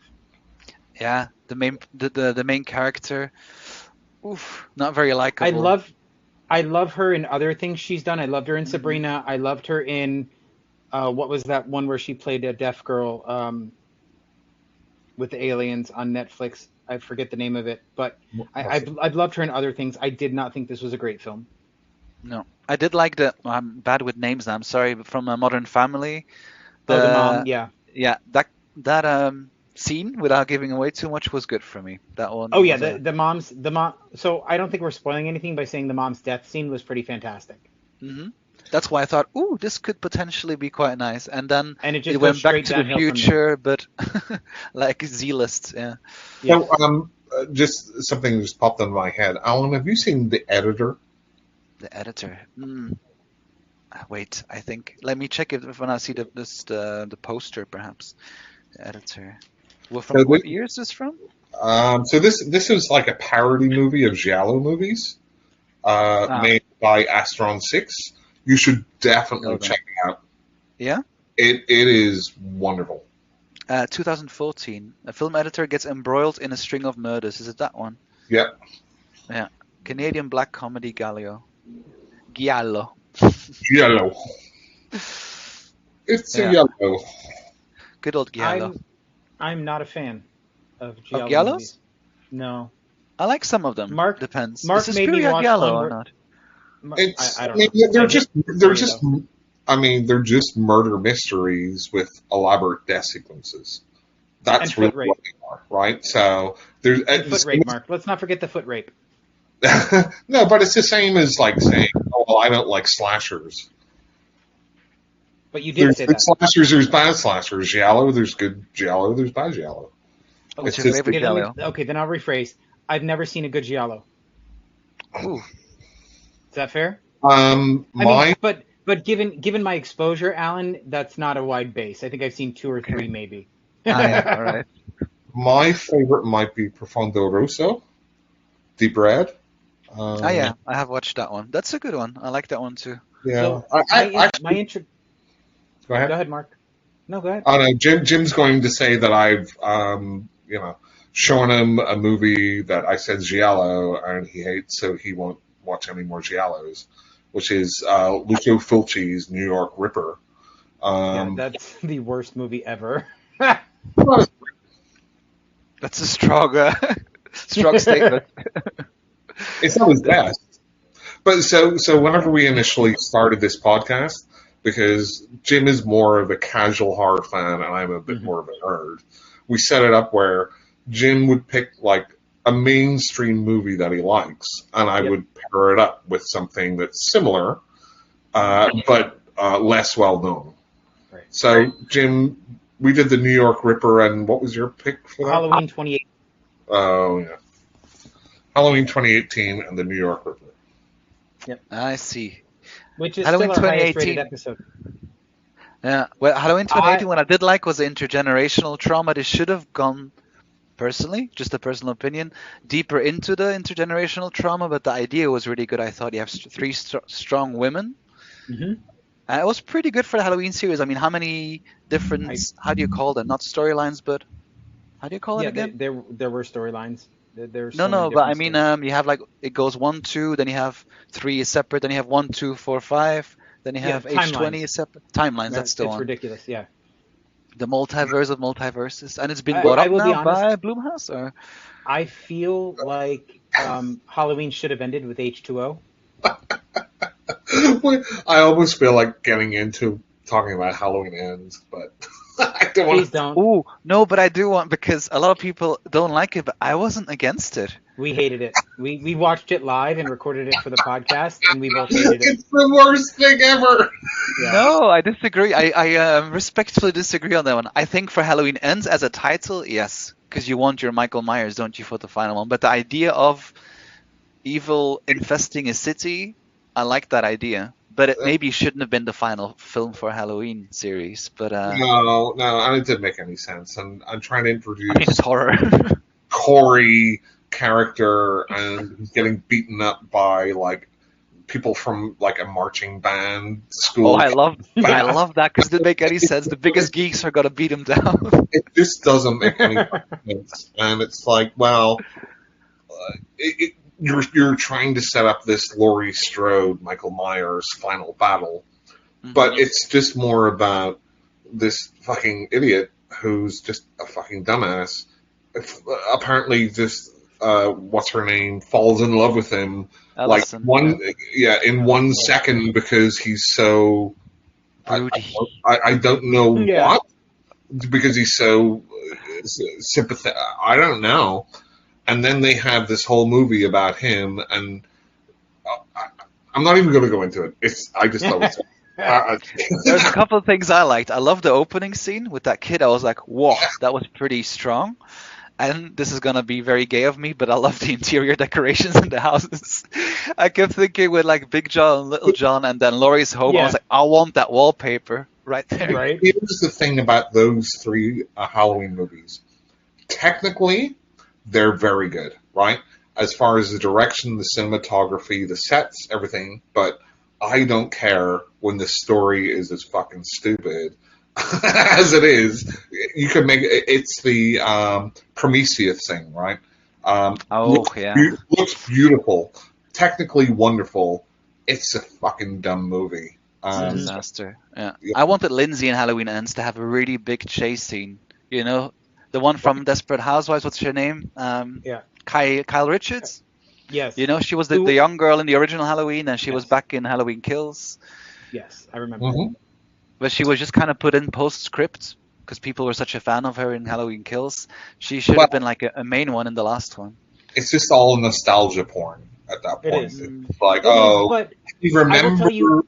remember this little kid? Now we're going to bring him back. Hey.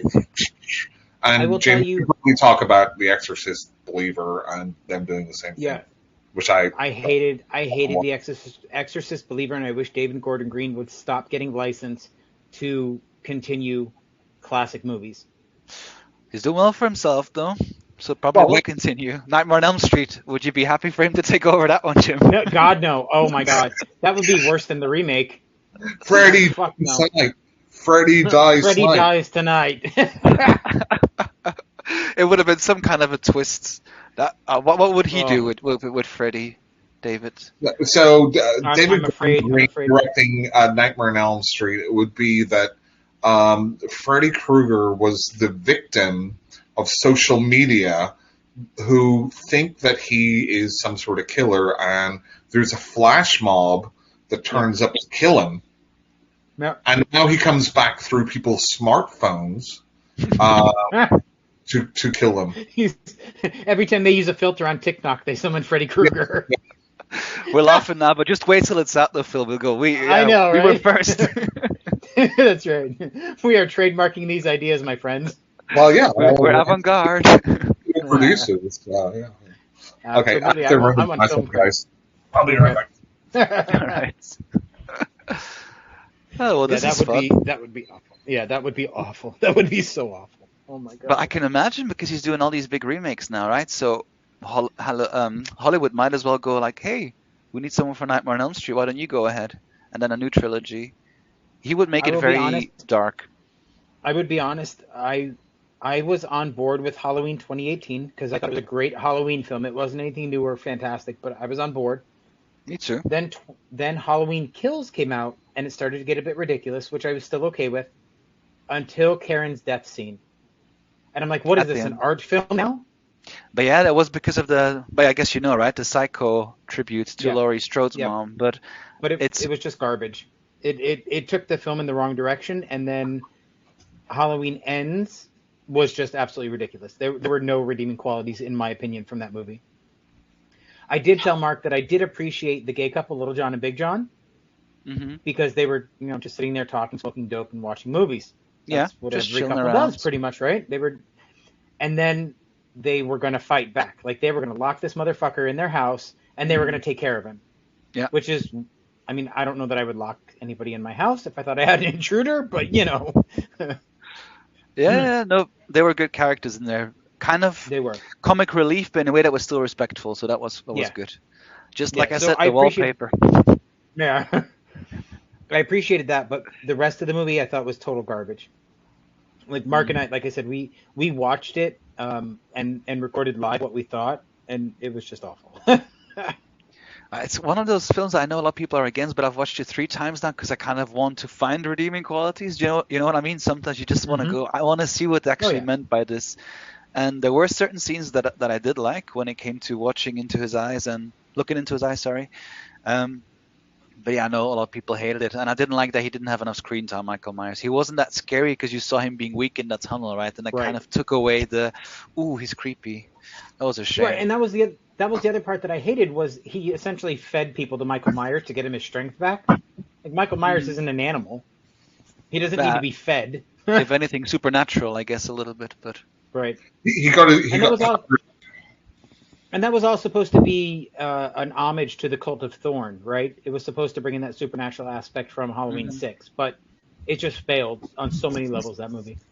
Halloween Ends is more of an ape of Halloween 3. They use the same font at the start, where they try to The blue do font. more of an anthology thing and take the focus away from Michael Myers, which hmm is a weird choice for the end of a trilogy about Michael Myers. Yeah, that part I do Right. agree with. Yeah, it would have been better as an anthology. Mhm. Like even like an episode or something on Shudder, then it would have worked a lot better, I think, than yeah. Agreed. Which I would love to have in Europe, but we don't have Shudder here. Crap. Oh, you Oh don't. no. Just get a No, VPN. I mean, never heard of that. Oh, Wink, yeah, wink. yeah, no. Is this A being VP broadcasted what, by Mark? Amazon? Because Yeah. We are on Audible, they're so I'm kind just of my saying. bosses. Oh crap. Okay, I edit that out. mean, nobody should get a VPN, correct, guys? What's No, a never heard of VPN? that. A No, what very exactly? pornographic novel. Yeah. I mean, I work in IT, Mark, and I've never heard of a VPN. What are you talking about? I have no idea. I just made it up. Okay, fantastic. We all did Anyway, great. right. Mark, you have some things you want to talk about that you've seen?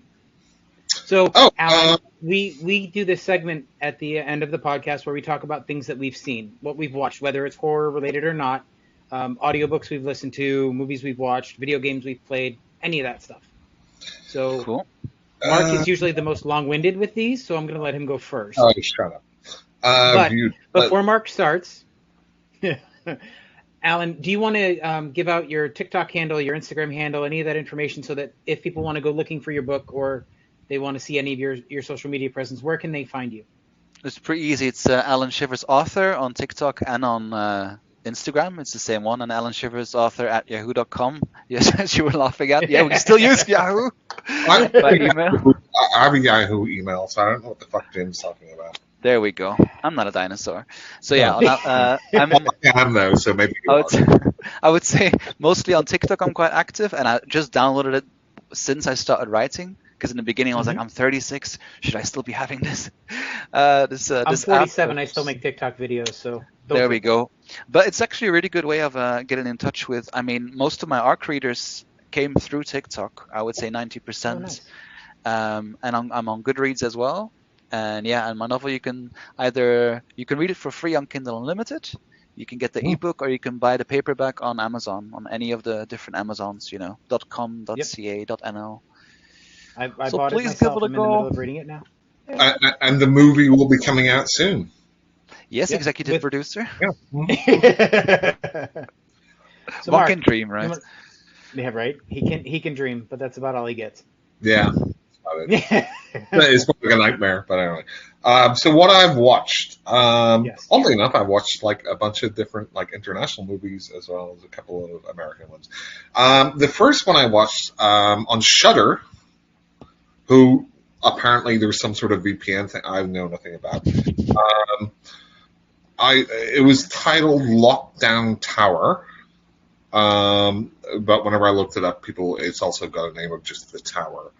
This is a 2023 French movie with the premise of people within like a housing block, apartment block in France. All of a sudden, um, outside has become this sort of void where if you try to go outside, like you're just like melted away.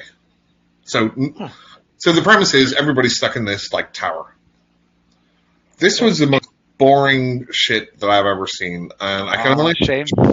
Sounds uh, good. no. Apparently, like the director has done like a bunch of stuff that people really liked.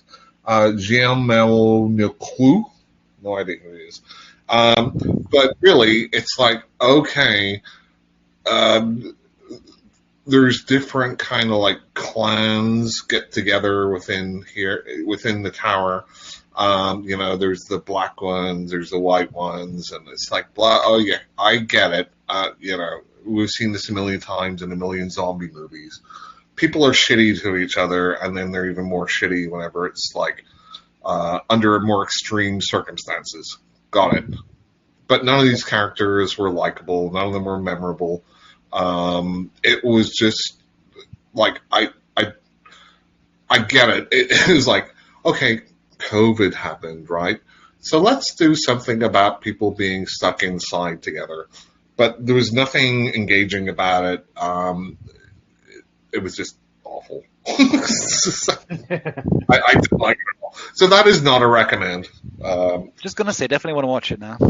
Yeah, doesn't it? So Jim, I know you've watched this one too. Watched VHS 85, Yeah. I know which I someone who works on that. What did you think? I really liked it. I liked the wraparound story, which Mark hated, and then I didn't like I anything didn't in hate it. between. I just thought it was kind of blah. Yeah. And that's the only part that I liked was the wraparound story.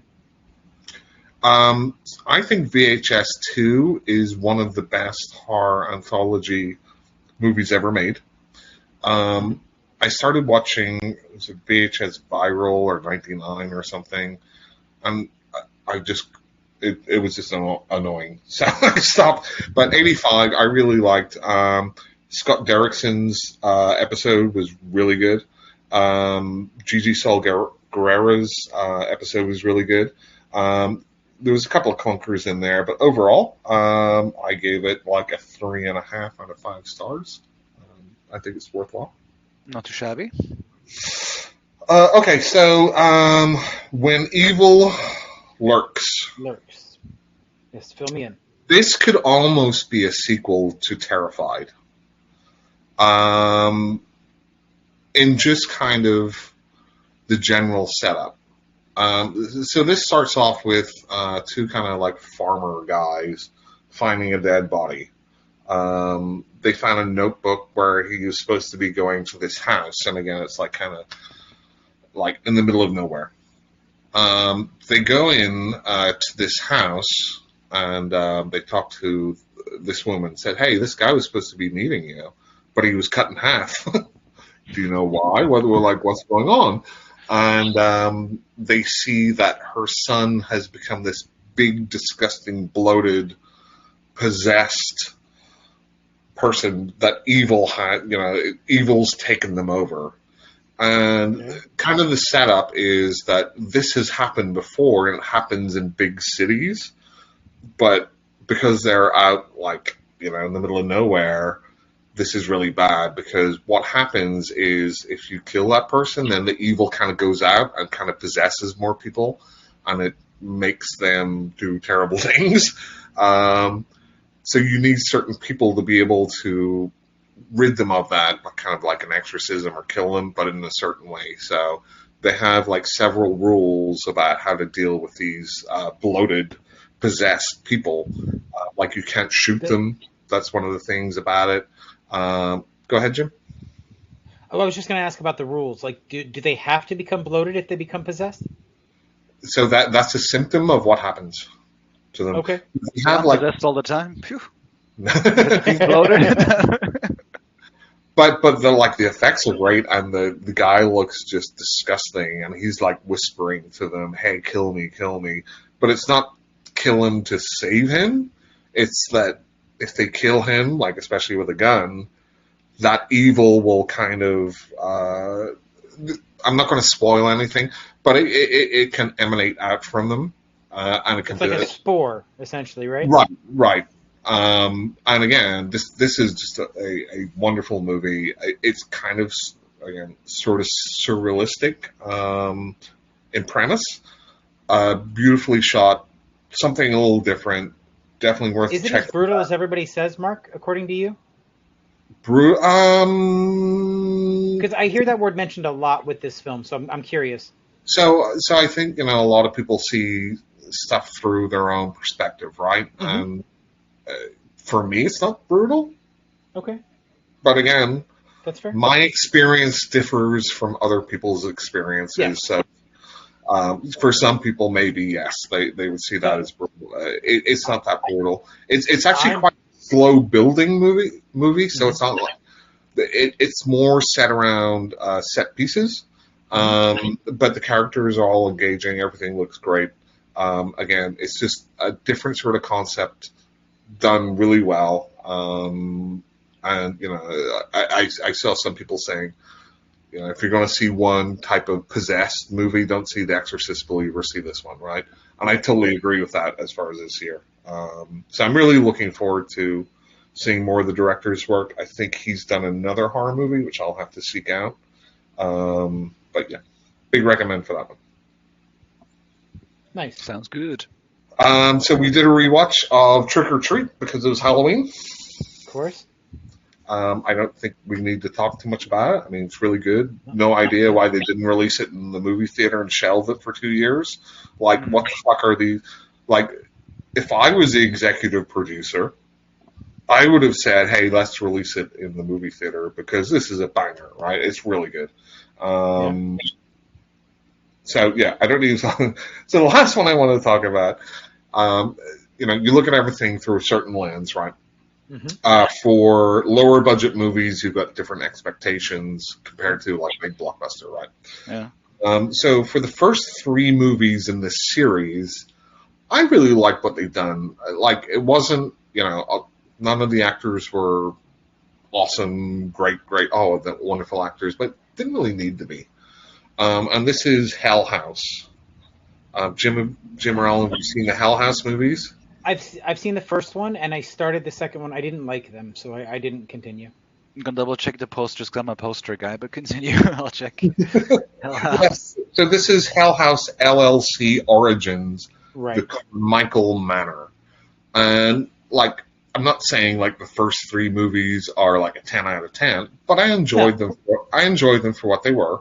I thought they were Yes, that fun looks right. enough, low budget, found footage, all this stuff, whatever. This one was the biggest pile of shit I've ever seen in my life. Like literally, and, You're and so they positive today.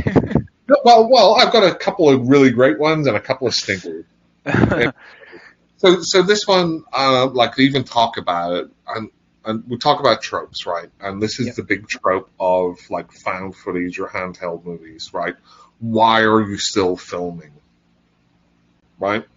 I think in the Blair Witch Project, I think they gave kind of the best answer that you can. other than having, you're a reporter and you have to do this, whatever. Whenever he grabs a camera from the, what's her name? The lead actress. Anyway, and he's like, oh, I see why you're filming everything because it doesn't look real when you're filming. It's like you're separating yourself, and I think that's great. But these people are just filming shit for no reason. They're supposed to be, there's three main actors in it. And it's like a woman, her brother, and actually she has a girlfriend. And one thing I will say is they treat it very normally. It's not a big deal at all. That's the good part of it. Yeah. But apart from that, this woman overacts so much, like the main woman. It's like she's on stage. And they talk about, oh, why are you filming everything? And they name drop like, oh, it's like cinema verite and stuff. I'm like, okay, so you're naming cinema verite, but you're overacting. And I blame the director, not the actress, because the director should have been like, you're supposed to be acting like a normal person, not some thespian up on the stage. Very strange. Nothing happens in this movie. They make the dumbest fucking decisions I've ever seen. They could have just left this fucking house, driven away. It's just awful. Avoid this one like the plague. Is the first one good? Okay. You're saying I a couple like of these. You said. I like the first three. Yeah. How many are there in total then? So fours. This is the fourth then. Yeah. So yeah, the first one seems interesting. I've seen it pop up a couple of times on different Facebook groups. The first one, the poster. Okay. Yeah. I mean, I wouldn't pay to watch them, but if they're on a streaming site or something, definitely gonna check them out. VPN. Yeah. I don't know. I have no idea what that means. And What else you got? I think that's it. Okay. Alan, what about you? This is gonna sound very selfish, but I've been so wrapped up with like writing that that's okay. I haven't really, I haven't really been doing What a much. diva! I know, proper diva. Oh, such a writer. No, I did watch on Halloween. I watched The Boogeyman, the 2023 one, with my roommate, just to And do what something about that? Halloweenish. I don't know how I felt about it. I really liked the build-up, and I Yeah. thought this could potentially be quite scary. But it was one of those things where once you see the monster a bit too much, it lost a bit of its pace and all of its threat. Have you both watched it? I've not seen it yet. I have. And it's based on like a Stephen King thing. It It is, is. yeah. Yeah, they're short. Yeah. So I really liked the beginning, and some of the elements were original. The acting was good. I'd say that. The kid was really Yeah. good. The young actress was good too. It's funny because I was so excited when I saw it was released on Hulu that I was like, oh, I finally get to see it. And then I started watching, like, I saw this in theaters. I've already seen this. Bugger. Yeah. Jim, I I was so pissed. Wait, hang on. So, Jim, you went to the movie theater to see the movie, and then you forgot you saw it? Yeah. Within Didn't a have month? much of an impact, or its age. Yeah, exactly. Yeah, I did. yeah. Thinking Yep, are there it's other all of the ones I above. watched recently? I watched quite a fun, again, slasher, sorry, but it's on Netflix now, a Swedish one. Conference, like a conference, basically. But a bunch of Oh, people. right. I just heard about that today. Yeah, that was really fun. Quirky, Was it? shot beautifully. It was quite clever, the humor in there too. Not slapsticky, but fun, but still scary. That was one of the better ones I've seen like this year, I'd say. So Confidence was definitely good. You might be better at titles than me. You might have to edit these things out. There was one That's that I okay. watched about an immigrant couple that came into the UK, and then it's kind of this allegory of either it's PTSD or they're actually seeing ghosts or jinns in this case. That was a really good one. Have you watched that one? Do you know what I'm on about? It sounds sort of like His House, but I don't know if that's the right movie because that was similar. I just don't remember where the house was that they moved into. In the UK somewhere one, and there was one really good one that I watched recently. Wait, from Let Iran. me look that up, see where they Yeah. moved to, because I remember it sounds similar to that His House. That's from 2022. A refugee, yeah. So they moved from South Sudan to an English town. Yeah, that one was dark and good build up. Did you watch that one? See, it was too much of a slow burn for me. I got bored. Sometimes I like a slow burn, but you need to kind of be, Yeah, have that mentality before you start watching it. Like yeah, this is not going to be flashy, right. right? Yeah. Yeah, I didn't finish it because I just couldn't get into it at the time, so I Yeah, Okay. haven't gone back to it. and that's just Jim's mentality. Yeah, it is. It is. It is. I'm terrible with that. I get sidetracked and I lose interest very, very quickly in stuff sometimes. I'll watch a Okay. slow burn. I'll watch a slow burn movie, but two things, right? You have to be engaged by the characters all the way Yeah. through, and it has to Hmm. have a good payoff. And I do Under I the love Shadow in that that case. Sorry. Have you, I love the female actress in his house. Like I hmm loved her in Lovecraft Country. Um, and I think I've seen her in a few other things, and she's just phenomenal, which is why I gave that movie a shot because it's not something that I would normally be interested in, but I just couldn't get into hmm it. Another one that I watched last week was Under the Shadow. That's on Netflix too. That's an Iranian Hmm. film about, well, about the Iranian war at the time, and again of um, how can I put it? Really slow burn, but you really care for the characters. It's about a woman, then her daughter, and the husband. But the husband has to go away to fight in the war, and slowly everyone in the cities starts moving out of the big apartment block. And Yep. it's about this mythology about jinns that move together during wartime, and that jinns bring forth trauma.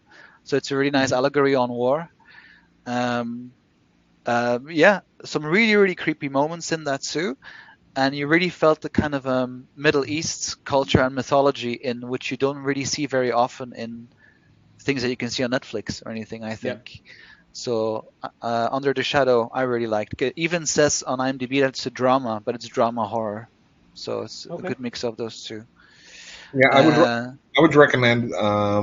It just kind of reminded me of the first Senegalese movie I've ever watched, which is called Saloum, Saloum, I'm checking. and it has similar themes about war and like kind of child soldiers, but it's excellent. It does have a supernatural twist in it. It's kind of half of like a heist sort of movie, but then it turns like into something else. hmm So Yeah, if you're gotta hear. interested, Saloum Yeah, was very good. 2021. right. Then there's two novels that I want to give a shout out to as well because I've been in close Hmm. contact with two other authors that are also write slasher, and we're Yeah. working together on some things, and we'll do like a deep dive interview soon.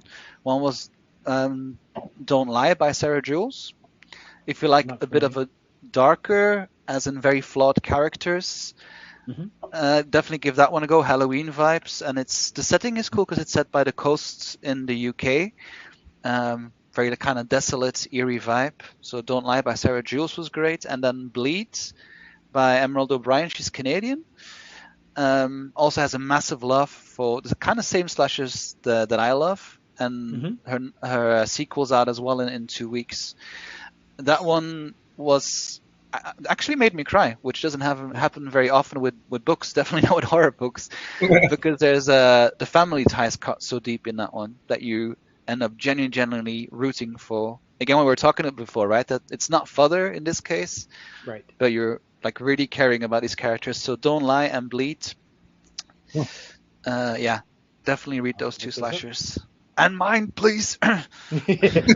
I will finish yours before I start another one. I promise. Great.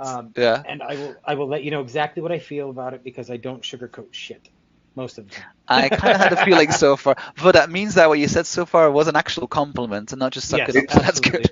absolutely. if Jim gives you a 5 out of 10, for most people, it's like a 10 out of 10. Okay, so Brilliant. maybe before you do, like, put any reviews on Goodreads, have a chat with me. Just. Yeah, Jim's got a very strange way of rating things. So. Yeah, I kind Yeah, of do. I had that today. I had a review of 3 stars out of 5, which is it's still good, but you usually, and it sounds super cocky, but it's been 4 or 5 so far. And one had like a quite a long review, and everything was super positive, and like this is great if you want a Scream kind of vibe, and has all the slasher elements you've been looking for. And then it was 3 stars. I was like, but tell me what I did. Tell me Right. how I can improve in that case, because I'm super Right. open to constructive criticism, but I didn't get, that kind of combo. Right. Tell me what to work on. Anything else you want to talk about, Alan? Oh, so when I was 6 years old, it all started, like my life story? Oh. Hey, feel free, because Mark brings up my childhood trauma all the time. Oof, don't want to get into that the first round, but Yeah, maybe when no. the sequel's out and you get There me you back go. on, I hope. If you want to write like a horror book, just talk to Jim about his childhood. Oof. We'll have I a do. joint That is conversation. Yeah. that is sort of my dream, is to have a book, a character in a horror novel based off of me. That would be amazing. I have the title, Memoirs of a Geisha. You're welcome. Been sitting on that one. So, Yeah, thanks so His much. Thanks so executive much. producers were writing this down. That's right. Mark is. Anything else, Alan? Or Other than that, no, just have a look at my socials, and there will be a couple of, like I said, the deep dive interview hopefully will be interesting if you want to see the perspective of not just me, but other slasher authors, talk about the psychological aspects of what got us into it. Definitely the queer representation will be talked about. Yeah. One thing, I don't know if you both know the book Monsters in the Closet, because that's one that I was studying I think queer Gothic at university, and that one really is the first kind of novel that talks about nonfiction, talks about the history of GLBTQ representation already back in like Victorian eras, for example, like talking about Carmilla, the vampire novel, and hmm Dr. Jekyll, Mr. Hyde, the duality dichotomy of, Yeah. being I outcast have of not. society, wanting to be a part of it too. So yeah, if you haven't read that novel, that one was for me personally a game changer. Monster in the Yeah. Closet. Okay, that's Yeah. fair. I'll have to check that one out. I'm straight. I don't need to read that stuff. No, it's Clearly, not for Mark. you. Yeah, I, It's not all about you, Mark, just because you're straight, you know. You no, can actually learn something. Imagine. no. I watched. There was a very good documentary on Shudder that Scream was all Queen. about. No, that was all about queer horror and Yeah. its foundings and stuff. Yep. Shudder, Shudder. So if you want to see something, Alan, by the way, Hmm. that Queer I for thought, Fear. yeah, Queer for Fear is a good one. I saw that one. But if you want to see a good, well, the quote unquote best gay slasher that has like 90s vibes, look for a movie called Hellbent. I have watched that one. Yeah. It's pretty neat, right? I mean, it's definitely not a perfect film because it goes into a lot of stereotypes and it's pretty ridiculous, but it's the best gay slasher flick I've ever seen because there's Yeah, not many to choose from. that's true. And it was even the tagline, I think, was the first gay slasher. I think that was the Yeah. tagline. Yep. First gay slasher. That's all you needed to know. But yeah, it's true, and it was important at the time. Well, is this also like 10 years old? Please don't tell me. I thought it was like 3 years It's ago. It's gonna a be lot older older than than 10 years old. Yeah, No. I think it's going on 20 years now. Oh crap. Hold on. Okay. I'll tell you. One second. that. Everything in the 2000s for me is a year ago. So. I just feel that it's Yeah. So next year it'll be 20 years old.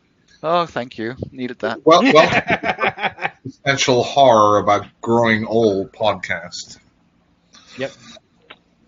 Ooh, So, okay, you also ready for scary. me? Yeah, it is. It's That's terrible. right. It's So, chronophobia, right? Fear of time. I have a lot of the movies that I watched are my Halloween staples, so there's not many new films. Like I watched The Worst Witch, which Tim Curry, Fairuza Balk, Charlotte Rae. It's a great movie that I've watched every year since I was a kid. Um, I watched I know you did last summer marathon. Well, Ray Hmm. wasn't here. I did But not the third one, right? You said? not the third one. Nope, I Yeah. cannot watch the third one out of Uh-huh. principle. Hmm. And that's really it. I didn't watch a whole lot of TV. I did a lot of audiobooks the last week, so it's a bit ridiculous. The first one I want to talk about is called Skin Flicks by Duncan Ralston. Hmm. I know a lot of people really love this author, Skin but flick. Skin Flicks, Okay. Flicks, Yeah, yeah. flick, Okay. flick, flick. Yeah. This is a collection of short stories, and this is where this book really highlighted the fact that I don't like extreme horror because it's extreme, and a lot of it I think is graphic to the point where it's unnecessary. So I just don't enjoy it. Like So I'm going to exploitation be kind of. perfectly honest. Yeah, I'm going to be perfectly honest. I didn't even finish the book because it just Hmm. wasn't my cup of tea. Yeah, that's fair. The next one I read which was fantastic. It's a kaiju book called Project Nemesis by Jeremy Robinson. It's about this girl who is murdered by her father and then brought to a secret government facility where her body is spliced. Her DNA is spliced with an unknown being that they found here on Earth, and she turns into this giant kaiju that is hell bent on finding her father and taking revenge. It's a great sci-fi book. I enjoyed it a lot. Sounds good. Feels like it could be a manga. It could be what? A manga. I don't know, but it's fantastic, and I really think that premise is like a manga or an anime. Oh or yeah, something. and it's actually, I believe it's a trilogy. I think this is the first book in a trilogy for this Nemesis, because you can definitely feel the Godzilla vibes in it. And I don't want to spoil anything, but there's a lot of Godzilla vibes in this book, and I really enjoyed it. I thought it did a great job paying homage to the old Godzilla movies. The next one I listened to was called We Sold Our Souls by Grady Hendrix. Grady Hendrix, hold on, from Final Girl Support Group. Yes. That one. And yeah. I got to be honest, I've not read anything by him that was fantastic. Like, this was an enjoyable read, but it was nothing nothing great. It was just an enjoyable read, enough of an enjoyable read to not put it down. And this is essentially, Mark, about a band that is trying to make it big, and one of the members sells all of his bandmates' souls in order to get famous. Well, hang on, Jim. Yeah. The person that does that, is it the singer or is it the guitarist? It's the singer. Oh, okay. Yeah, I mean, I don't know how much you'll get for like a bassist or a drummer soul. A guitarist soul, yeah, that's a lot. And singer, meh, who knows? It was okay. I mean, it was an interesting read. I enjoyed it. There were some really good parts to it. Like, you basically, it's the girl. It's one of the ladies who played guitar in the band is the one who is the main character through the whole thing, where she finds out what actually happened because she has blank spots because of a car accident. And it was interesting, but it just wasn't anything fantastic for me, to be perfectly honest. A book I did read that surprised me was Arcranium, the future. Arcranium, the Future of Horror Literature is Now, by Mark Towes and Damon Manx. So this is about, think Mark, Sphere. Mm-hmm. It's about this machine that allows one person that's controlling it to bring forth horrors to torture other people. Okay. And this group of quote-unquote friends or frenemies, they're all authors, are trapped in this cycle now where they're torturing each other. Okay, I like that premise. And they're really using a lot of their... There's one scene where one of the girls, I forget which one, had a stillbirth, and whoever's controlling the machine at the time uses that against her. Mm-hmm. And it really is more about the horror that we do to each other than it is about actual horror stories, right? Mm-hmm. It's how much of what we know about each other are we going to use against each other? So, and it has the sort of endings you appreciate, Mark. So it's got a dark ending. I would consider it dark, yes.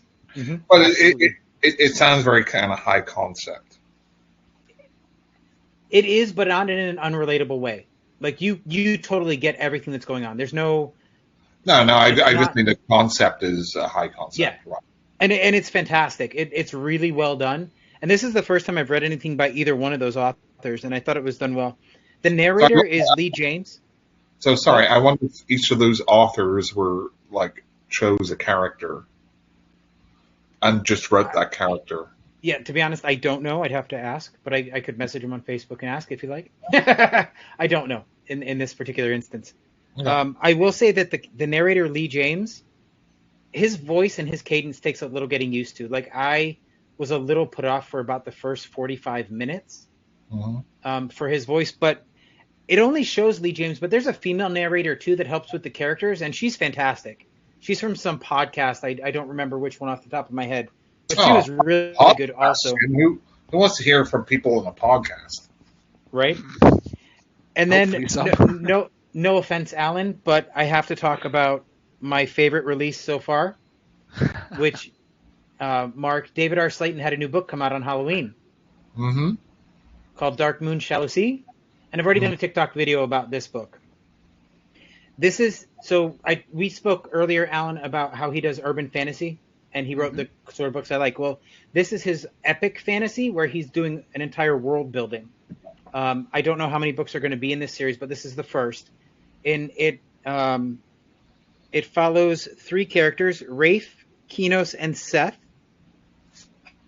Rafe is a follower of the moon, I believe. Let me make sure I have this right. Yep, Rafe is a follower of the moon, and the moon has been killed and sent to the underworld.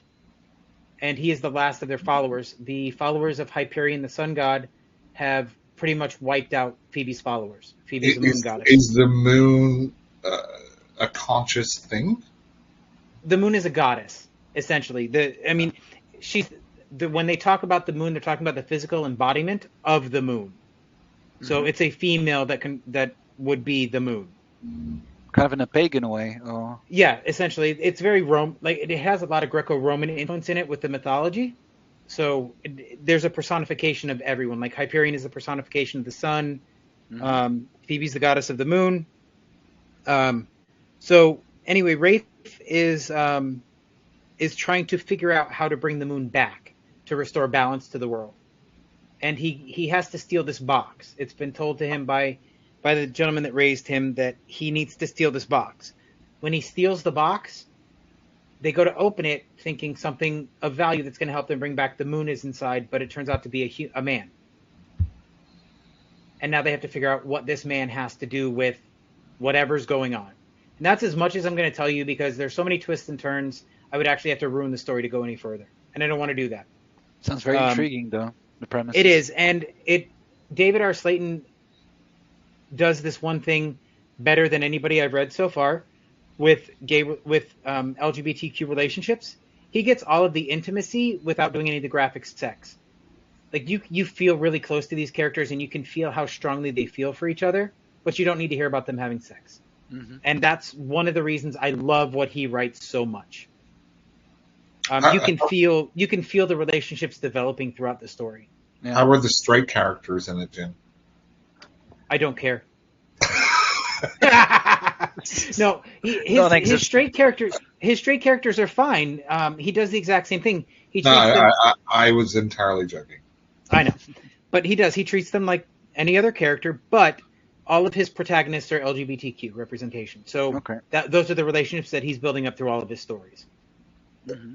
So, and then as we spoke earlier, Alan, I'm about almost halfway done with your novel. So I will finish that, and I will make a video or talk about it on our next episode. I'll make sure I send you that link too. I'd appreciate. Nice. Okay. That's it for That's me. some good ones there. I had a question for both of you because I saw this book really blowing up over the last couple Yeah. of weeks. Slewfoot. Oh, I Brom. love that book. It is People fantastic. people keep talking about it, and I can't get it in Belgium yet. So tell me, good? So I thought it was fantastic. It's not horror, in my opinion. It's more about the evil that people do to each other. Hmm. It's not so much a straight horror book, and it's a slow burn. But I hate to say this, Well, but what's the premise, Jim? so it's essentially about this woman who is her husband dies and people are trying to steal her land. It takes place in the 1600s or 1700s at some point, some sort of colonial era, Mhm. and it's essentially about how horrible the town treats her, and then how she gets her revenge. Okay. Yes, Um, a tale of bewitchery is the tagline yeah, or the second title. right. Did they think Um, she's a witch? no, Is they she do a witch? not. I'm not ruining the book, Mark. Mm, Okay, so she is a witch. I'm not ruining the book, Mark. Well, I'm But just this is what I saying, will like, tell you if about you this. don't answer that binary question, then she she's a is. Alan, female wizard. There. That's right. She's a female wizard. She's a mage. Yes. What I will say, Alan, is that is not my favorite of his books. No? I don't understand how he can be so good at everything because he's a fantastic artist and he's a great writer. My favorite book by Brom is Old Gods. Okay. It is about a man that has to go through purgatory and parts of hell to save his wife after he's murdered. Hmm. Um, the thief, the child thief, is another fantastic book, which is a reimagining of Peter Pan. Yeah. Um, and what is Krampus the Yule Lord is fantastic.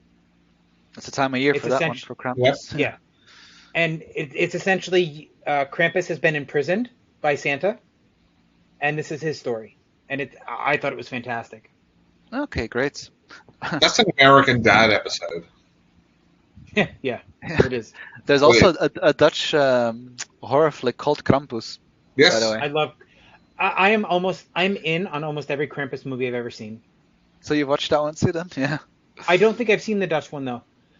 and there's There rare is exports, and there's a what lot is of that new one? There's something in the barn. That's a foreign film too. Where's that from? Hmm. Don't know. That's a Krampus one as well. A Krampus, or however you call it. Something in the barn. Here we go. Uh, Norway. An American family moves back to Norway, Ooh, nice. Okay. and this And is about Norwegian elves, and they're not nice elves. oh, I love the kind of anything Scandinavian mythology-wise gets creepy. And have you watched Yeah, Sint yet? You know, like in Belgium, we don't have that like Santa Claus. We have like kind of a Saint Nicholas, Saint Martin, right? that does not And look familiar. No. and it's I don't horror know. like slasher from Netherlands, Belgium. So Oh, nice. Sint, Sint. That's a nice one to watch too. And the guy that made that made something else um, that I might have seen. Oh, it's Dick Maas. Yeah, he made is it Yeah, Amsterdam maybe? No. Amsterdam. Yeah. Oh, I put it in, and it came up with like Yahoo Finance. Oh, yeah, it says Amsterdam. Yeah, and then The Lift as well, which is also a good Dutch horror. The Lift. Well, good, That, a fun one. that's a kind of weird one, but I like it. Yeah, same. Yeah, and Amsterdam's a fun one too. That Yep. I guess that would be like a good European slasher. But Slasher, yeah. Yeah. mhm. So that movie Synth you were talking about, is that Yeah, about Saint Nicholas who kidnaps and murders children on December 5th? yep, that's the one. Okay, That so we were told a different story as kids, but this so Mark, that's called Saint in the U.S. No, I know. No, I know. It's I know about it. I have you just seen it? I haven't seen it yet. I haven't seen it. I know about it. Okay, it's fun. Like it's yeah, nothing. You would like it Mark was saying before, a lot of fodder in that one, but it's fun. Definitely, if you grew up as a kid, believing in that saint, because that's we don't have Santa Claus here in right. our culture here. So for us, that's the big thing that all of a sudden that character is a, you know, serial Uh, killer. so, Right. so, so me and Jim have talked about this before. It's weird. There seems to be more Christmas-related horror movies than Halloween-related Hmm. horror movies. It's very strange. Yep. Do you think it's because Halloween took over that much, as in the actual franchise, that no I, one else kind of dared to go there except for like Trick or Treat and I think I, it's more that people want to ruin the joy of Christmas. Like it's more fun to yeah, ruin the joy of the Christmas holiday than it is to take a quote unquote spooky holiday and try and mm, make it more spooky. yeah. I think they try and subvert like this supposedly happy time Right. and put horror into it, which is just that sort of reverse Speaking of type of thing. like Mariah speaking of Carey, Christmas, basically. Yeah, yeah. yeah. Like Speaking Harry of Christmas Potter. horror, I have to say that there is a movie that is terrible, unabashedly terrible, but the opening scene is so worth No, the watch. It's called. don't say Santa's fucking sleigh because that movie's great. I am gonna say Santa Slay. Fuck you, Jim. That movie's The opening. I'm telling you, Alan, if you can see it, the opening is fantastic with Santa Fran Slay. Okay. Drescher and James whole Caan. movie. It's great, Oh, The but love whole Fran movie's Drescher, great. great. The yeah, whole movie's great. it's terrible. It's terrible. By the way, there's a new Thanksgiving thing coming out too, right? Thanksgiving Yes, slasher coming Thanksgiving. out. Talking So, about Yes, the. that's the Eli Roth one, right? Yep, yes, that's the He, hospital dude, he isn't it? yeah, yes. he did that fake trailer Hmm. in the what do you call it? The Quentin Tarantino Mm. um, Grindhouse kind of. Grindhouse stuff. Grindhouse, yes. So he did that fake trailer, which was great in there, and I guess he's making a movie around that. Yeah, I it kind of looks wish that he just left that trailer alone because it's one of the best things Roth has ever done. it looks like it could be fun. Hmm. But Potentially.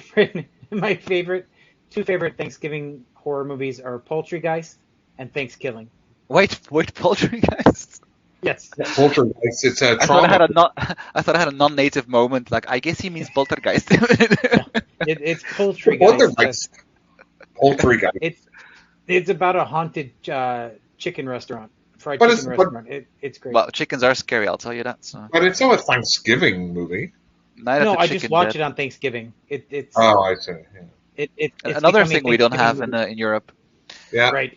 We have very different holidays, don't we? Except for Christmas, I Yes. guess. But even then, Hmm. Christmas for you have Santa Claus, and we don't. There- So, There's way more public holidays Well, in Europe than there is in the US. and our Belgium our has the Santa highest Claus amount of public holidays in the world. So, Motherfucker. I got it there. our Santa like Claus is just 42 or something. What? our Santa Claus is a bastardized version of your Saint Nicholas. So You reckon? I we really don't know. there's nothing original in the United States. We've stolen it from somewhere. So Alan, thank you so much for your time today. Yeah, I really appreciate Thank you it. for having me. You're welcome back anytime. Mark, you have anything absolutely. you want to say to anybody before? No, I'll really appreciate it. Definitely come back. It's been a good time. Yep. And I'm gonna hit. go ahead, Jim. No, go ahead, Mark. No, I was going to say, Alan, anything else you want to say before we sign off? Anything else you want to plug? Nah. Just please give my novel a shot because I'm a debut indie author and we need all the Yeah. exposure we can get. It's a bit of a struggle and you're kind of flying under the radar if you don't have a big publishing house backing you up. So Yep. give it a go, even if it's one chapter on Kindle Unlimited. If you don't like it, that's very fair. Yep. But yeah, give me a shot. I would very much appreciate it.